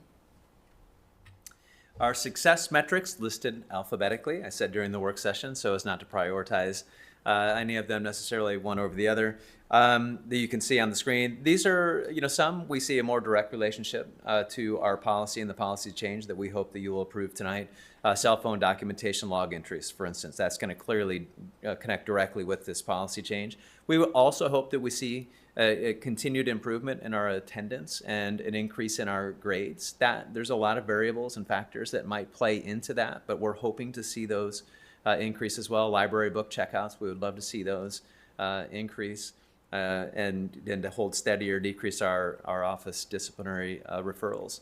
Qualitative feedback we got from Director Eastham, I think, at one of the meetings. I think that's very important to touch base with our folks who are actually implementing this, and so we will do that as well. I think during the work session, we had talked through some sort of assessment timeline that might be at the end of the third quarter in our middle schools, and then again at the end of the year. That seemed to make sense.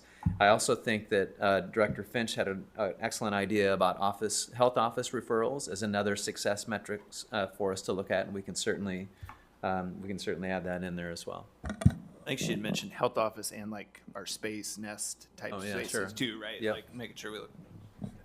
Thanks. And I think we look at these success metrics. What Brady had mentioned was really what is unique and what's going to make this essentially important for our district, but also we took some success metrics from other districts who have implemented similar policies of things that they saw as a result of their policy. So some of those ideas came from them as well. When we take a look at what we would propose as the implementation timeline, these would what we see as next steps upon approval here, approval this evening.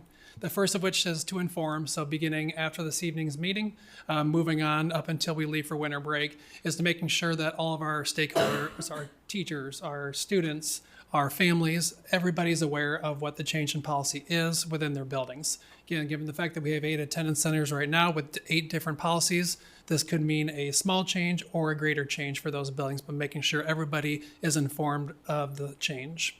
Next of which, when we return back from our winter break, is to making sure that we educate not only our students, but we educate our staff as well of the new policy and what that means for them within the walls of their building. So we want to make sure that we do as much as possible to make sure that what that means for students within our new policy, but also one of the things we can't necessarily forget about or overlook is what it means to educate our staff, our teachers who are implementing the policy within their classroom, but also administrators who are the first people on call if a student does violate the cell phone policy. So making sure that we do not skip over this step, but that is often one of the most important things that we need to look at is how we're educating all of our stakeholders and those in the buildings with that. And then lastly, for implementation, we would look after our 3-day weekend, Tuesday, January 1st, of what the new secondary cell phone policy would actually be implemented in all of our buildings.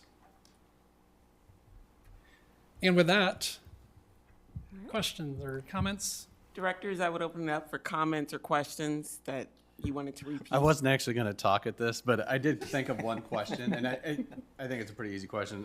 Is there a time frame for, like, does it reset at the school year for first, second, third offense?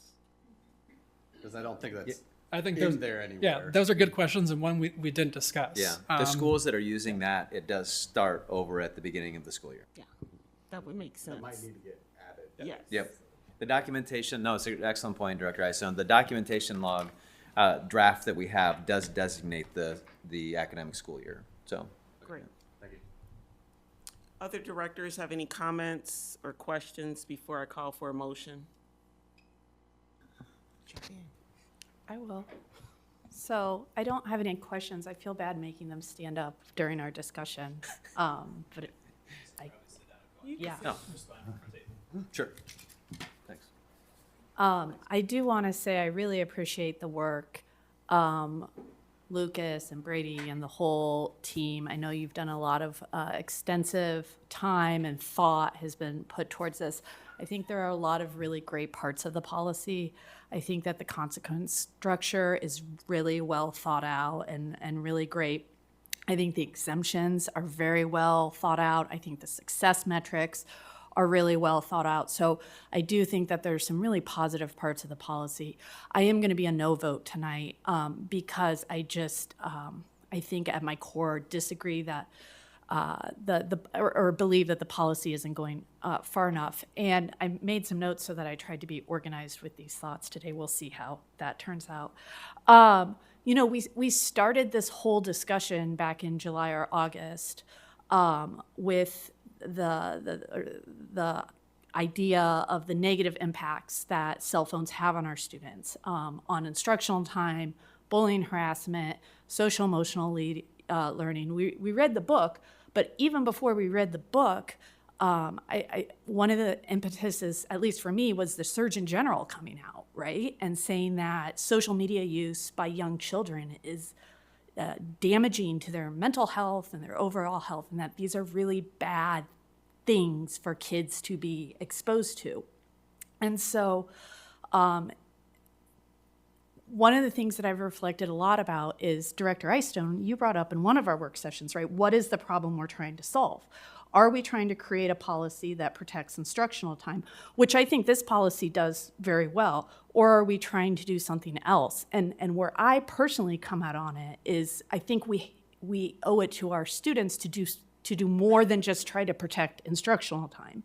I think that the school experience is more than just going to class. That's why we offer extracurricular activities. That's why we focus on social emotional learning and mental health and all of these things. I think that our schools are really holistic. So for me personally, it's not just about protecting instructional time, but the experience from bell to bell that our students have when they walk into the school doors. And that's my primary concern is I don't think that this policy goes far enough in protecting our students from their holistic school experience. I'm concerned that allowing students to access their phones during the passing period is going to make the transition into the classroom difficult.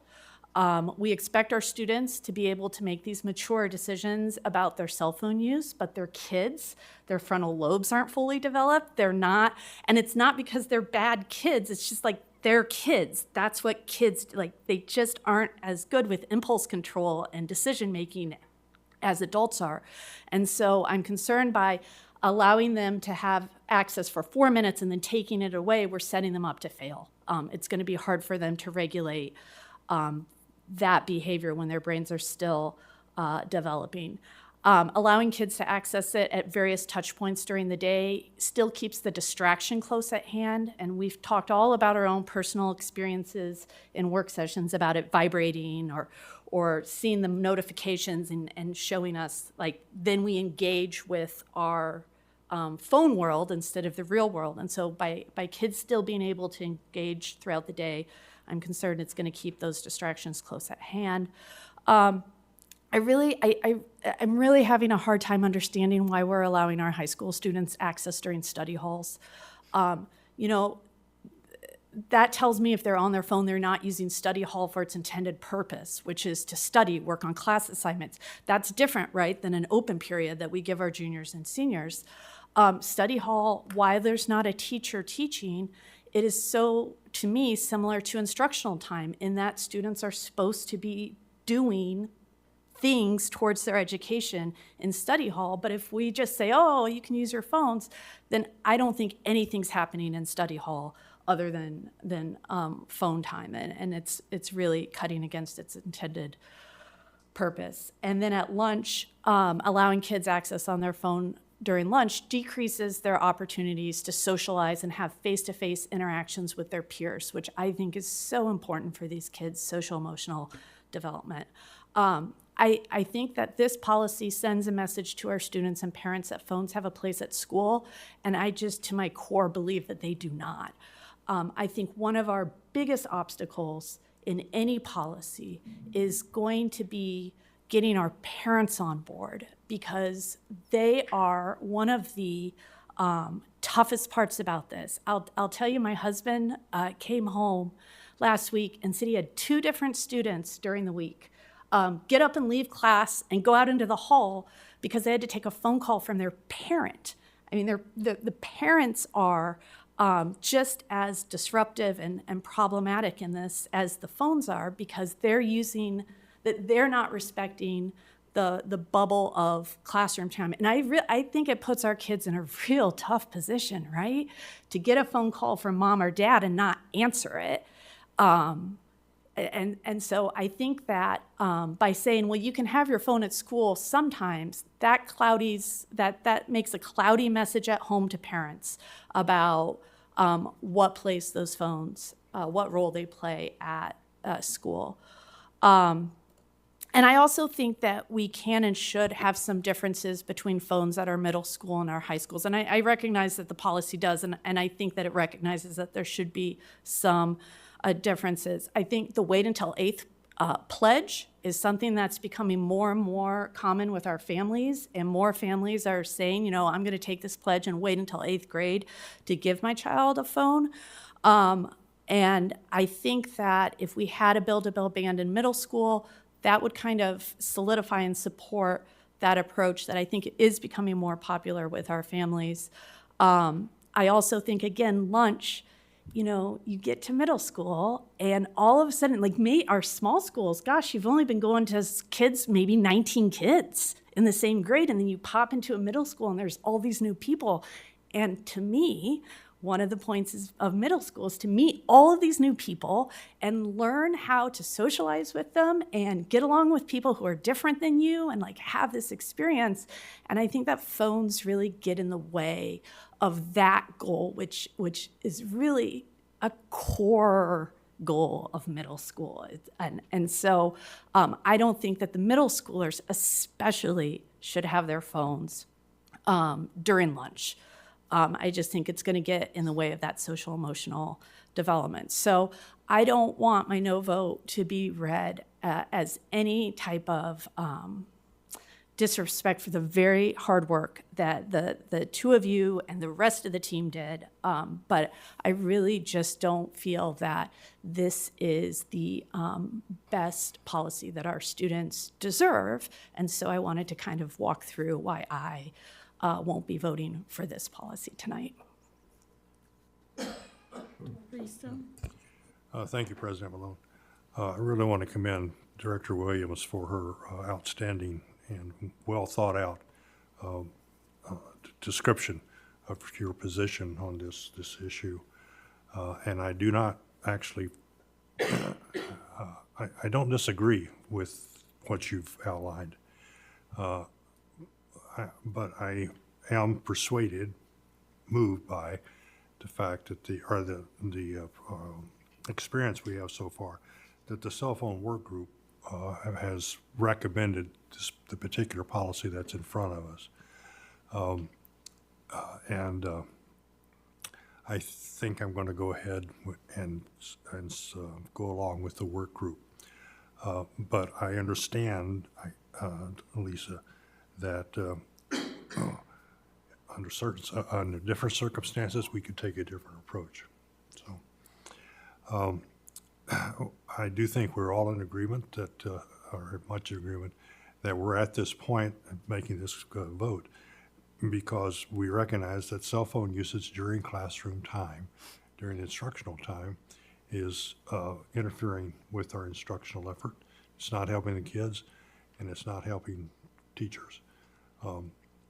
So we need to try something else. We may be in a different position at the end of this year or some part of next year than we are now, but at least I think we're at a start here right now. So I really want to commend, again, I've said this before, I really want to commend the work that the work group, cell phone work group has put into this, as well as all of the staff members too.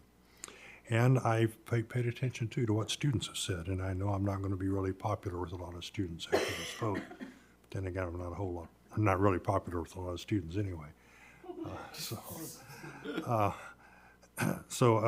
I appreciate our consideration or deliberation and the contributions that all of us have made to where we're at. Go ahead, Director Lingo.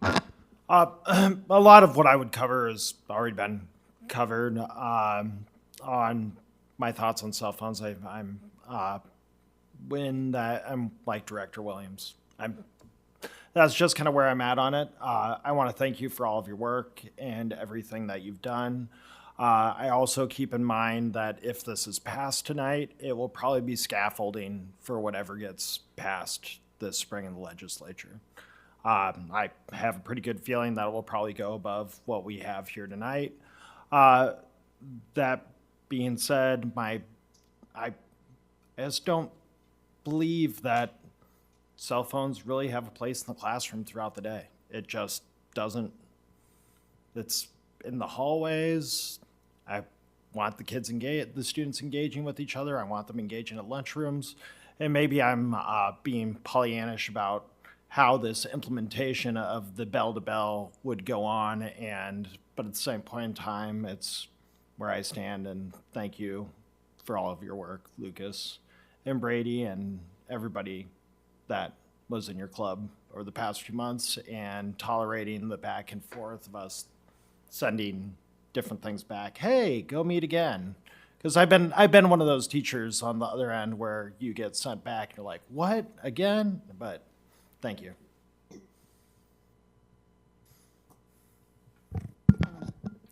I really appreciate everything that Director Williams articulated tonight because I'm right there with her, thinking along all of those lines as well. And I think in an ideal world that our schools would look like that. I do also appreciate, though, the fact that we are going to be measuring and monitoring, and that this policy will evolve with time. And I really just want to get something started. And so that because of that, I will be voting yes tonight. But I'm looking forward to hearing what changes are being seen in the school, and if we're not seeing enough, I do hope that the board is open to revisiting this and perhaps making some changes in the future. Well, sorry. I'm really pleased with the policy that this work group has come up with. I think we've come a long way in thinking about what this, from when we started, and I printed off all those pages of the different policies at all the different schools. And, I guess all my years working in a school, I think this is something we can implement. We can do it with fidelity, and it's going to make a difference. And so, although I greatly respect the points that Director Williams made, I will also be voting in favor of the policy. So thank you very much for all your work on this. Thank you, Director Podachek and ICA President Shutt, for the work that you have done with the work group and the secondary administrators. I know that you invested quite a bit of time in that work, so it is definitely appreciated. Being able to sit on this board for the last 7 years and seeing times where different board makeups have really pushed our administration to go fast and to go far way too soon, and to see that result, I am one now that's, you know what, let's bite off what we can chew, see how that plays out, and continue to make changes to that policy to get us to where we need to be. And I agree with Director Williams. We need to be completely no cell phones on our campus. But in order to get there, I do think we need to take it in steps that not only can our students and our families adjust to, but allow our administrators and teachers that opportunity and not to weigh on them additional work and additional stress. So I do appreciate the policy that we do have in front of us. And if there's no additional comments, I would entertain a motion. Oh, Sean did speak. No, I'm going to move to approve the policy as presented. Second. Any further discussion that allows Director Eystone speak if he wanted to? Nope. Okay, sorry.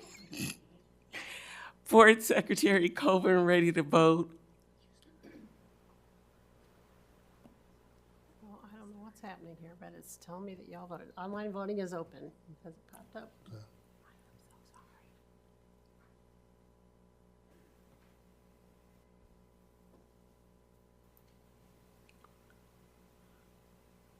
All votes have been cast and the motion carries with Directors Malone, Eastham, Finch, Abraham, and Eystone voting yea, and Directors Williams and Lingo voting nay.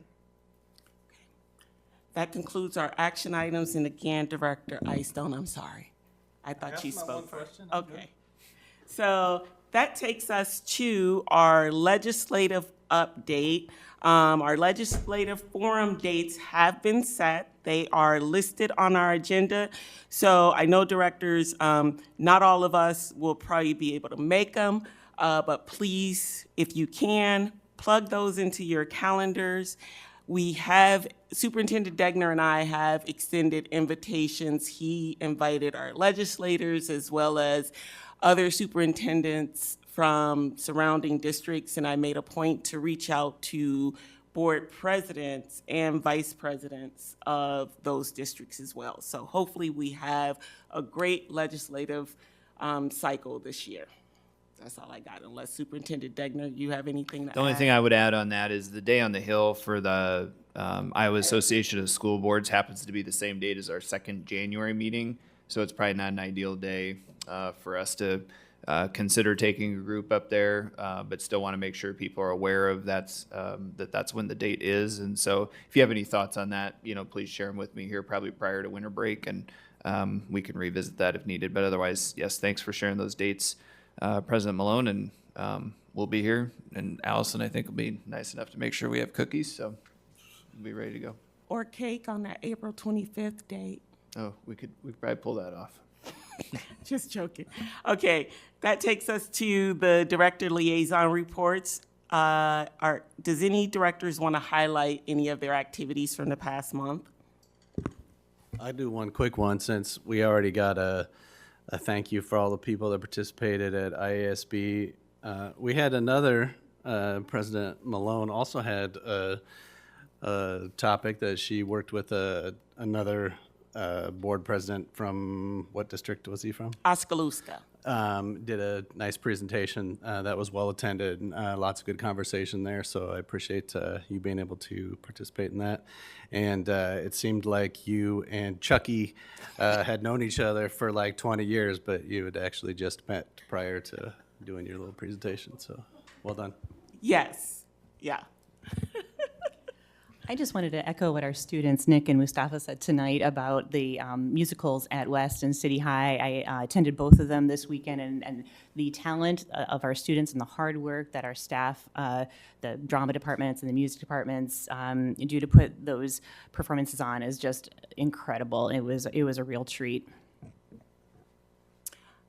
So, as Director Eystone mentioned, I was at the Iowa Association School Board Conference, but I also want to celebrate our board for once again obtaining the Team Achievement Award. That signifies that the majority of us put in additional learning hours in order to obtain this award. I'm going to pass it around because not everybody was able to be there. So in case folks want to take a look at it. So thank you. And directors, the calendar has been reset. I think this year all 7 of us can meet that goal of hours because those that attended the convention already has, I think, like what, 6? So you're almost halfway there. So get to learning. There's a lot of online opportunities. Stay with me there, President Malone. I got you. Also, I attended the Art and Literacy Day yesterday featuring Don Tate at the CFI. And wow, I mean, I have to hand it to our curriculum team, Carmen, and Laura, the executive director for our foundation, for getting all of our second graders in the door and having an exciting event, because I was trying to participate, but he wouldn't call on me to draw. But that's okay. I tried. I got a picture with them. And the day started out great for me because the Lincoln Lions roared for me. So what more can I ask for? And I know Director Williams attended, as well as almost all of our administrative team was out there pitching in and helping. So again, thank you to our donors that make opportunities like this possible, and our team for organizing such a seamless event. As far as I saw, I didn't see what was happening behind the scenes, but it was fantastic. I thought you were going to say your day started off great because you got a ride from me, but I guess I'm chopped liver compared to the Lincoln Lions. I just wanted to talk about Carmen and Laura, the foundation.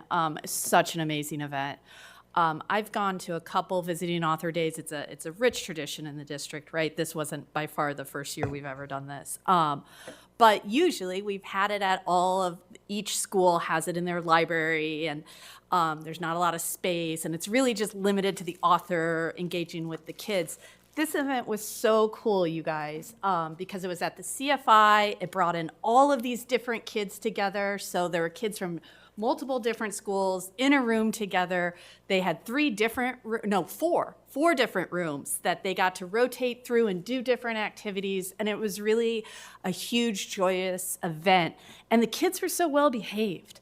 And I think when second graders are really well behaved, that means that they are totally engaged with their programming and that they're having an amazing time. So it was a huge endeavor. I think it's going on tomorrow too, right? It's not over. No. Today was the last day. Congratulations. Congratulations on being done. Really wonderful. It was great. I would just like to also add that thank you to Laura, because I'll add another one that's going on, and that is the kindergartners going to the Children's Museum. I was not able to attend with my daughter, but she came back and liaised with me and said that it was a fantastic time. And I really like the fact that we're giving all the kindergartners in the district the opportunity to experience the Children's Museum. For a lot of families, it's not easy to get to. For some, they can't afford it. So just to give every little person in our district the opportunity to go out and play in the pizza kitchen or pretend to fly a plane or do that giant slide or go into the farm room or go into the grocery store or the doctor's office. As you can tell, I've been to the Children's Museum a few times now. Thank you for doing that. All right. With that, that takes us to agenda setting. First up, we have an education meeting on the 17th that will start at 4:30 at Shimmick, and we will be talking about PLCs. Then that takes us to, oh, I'm sorry. We've just tried to do that one like 5 times, so. Are we not doing that one? No, we really want to. Oh. We're really hoping there's no snow, there's no weird, And it's weather still at events. Shimmick? It's December. Still at Shimmick, yeah. There may be Yeah. snow. This one's been real hard for us to pull off, so we're hoping. Fingers crossed, we'll be at Shimmick on the 17th to hear Yes. about our amazing PLCs. Then we don't have a regular meeting again until January 14th, so try not to miss each other too much. But we will kick off the night with an operations meeting that will start at 5 o'clock. Do we have a topic? I think we have something in the hopper, Okay. Director Eystone. I thought you had emailed a suggestion. So honestly, I don't have a lot to add in for the regular meeting or the operations meeting tonight. So if there are topics people have wanted to see, or if you thought something's been in our rearview mirror for a little while, let us know. It probably makes more sense to get in the second January meeting than the first January meeting, just knowing that turnaround on that first one will be tight from when we come back from break too. But Okay. We do tentatively know- have it scheduled for outdoor spaces. There it was. Playgrounds. We don't Yeah. want Jeff to get away without presenting one more time. Yeah. So we're making sure that Because we get when is Director Barnes' last meeting? first meeting. we in haven't agreed February. on it yet. Yeah. Oh, the 14th will be his last meeting? Oh, February, okay, we got time. So start making notes, directors. That was the topic we had discussed, though, It was really- outdoor yeah, I spaces. did look it up. It is. Superintendent Degner, I know one topic that we probably can't turn around, but to hear from Director Callahan and some of the great things that they've been doing. Don't look at me like that. With our care assessment teams. Oh. Yep. Mark that down. Are there any other items that directors want to make sure we have in the parking lot or maybe consider for this? For the Operations Committee or the Board Committee? or- Operations Committee will be talking about outdoor spaces, I think. Yeah, I think we'll shoot for outdoor spaces. I have something, but I'm not sure which one of these. to bring Why it up. don't you tell us and we'll see? would like to consider following up the comments and suggestions and the proposal that Leo Ramirez made to us. It actually is well thought out, and I actually had a chance to attend the IJAG 10-year celebration at City High a couple of weeks ago. Mr. Ramirez talked then too. And the IJAG program is an immensely popular program and does some wonderful things, which frankly I have not really been cognizant of. So if we could Yeah. maybe come up with some way of considering what he's proposing here. I think Direct Lucas had planned on touching Is that right? base Okay. and then being able to present back to us. Okay. So he does have his contact information, and I agree, Director Eastham. The IJAG program has really been great for so many of our students. I think the instructor name is Lauren Whitehead. I believe that's correct. Yeah, she's been phenomenal. I was sad that we were in Des Moines when that celebration occurred, but I've only heard great things about our program. So I'm looking forward to hearing more how Leo's proposal or potentially how we can ensure that our students are getting the hands-on career counseling and CT experience that he mentioned. Leo and I have connected a couple times, so good job tonight, Leo. You articulated it very well, so good work on that. We will make sure we follow up with you, and yeah, then we'll come back and have a more robust conversation. So, sounds great. Okay, with that, is there a motion to adjourn? So moved. Second. All those in favor? Aye. Meeting is adjourned. Thank you, everyone. Have a wonderful winter break since we won't see many of you until after.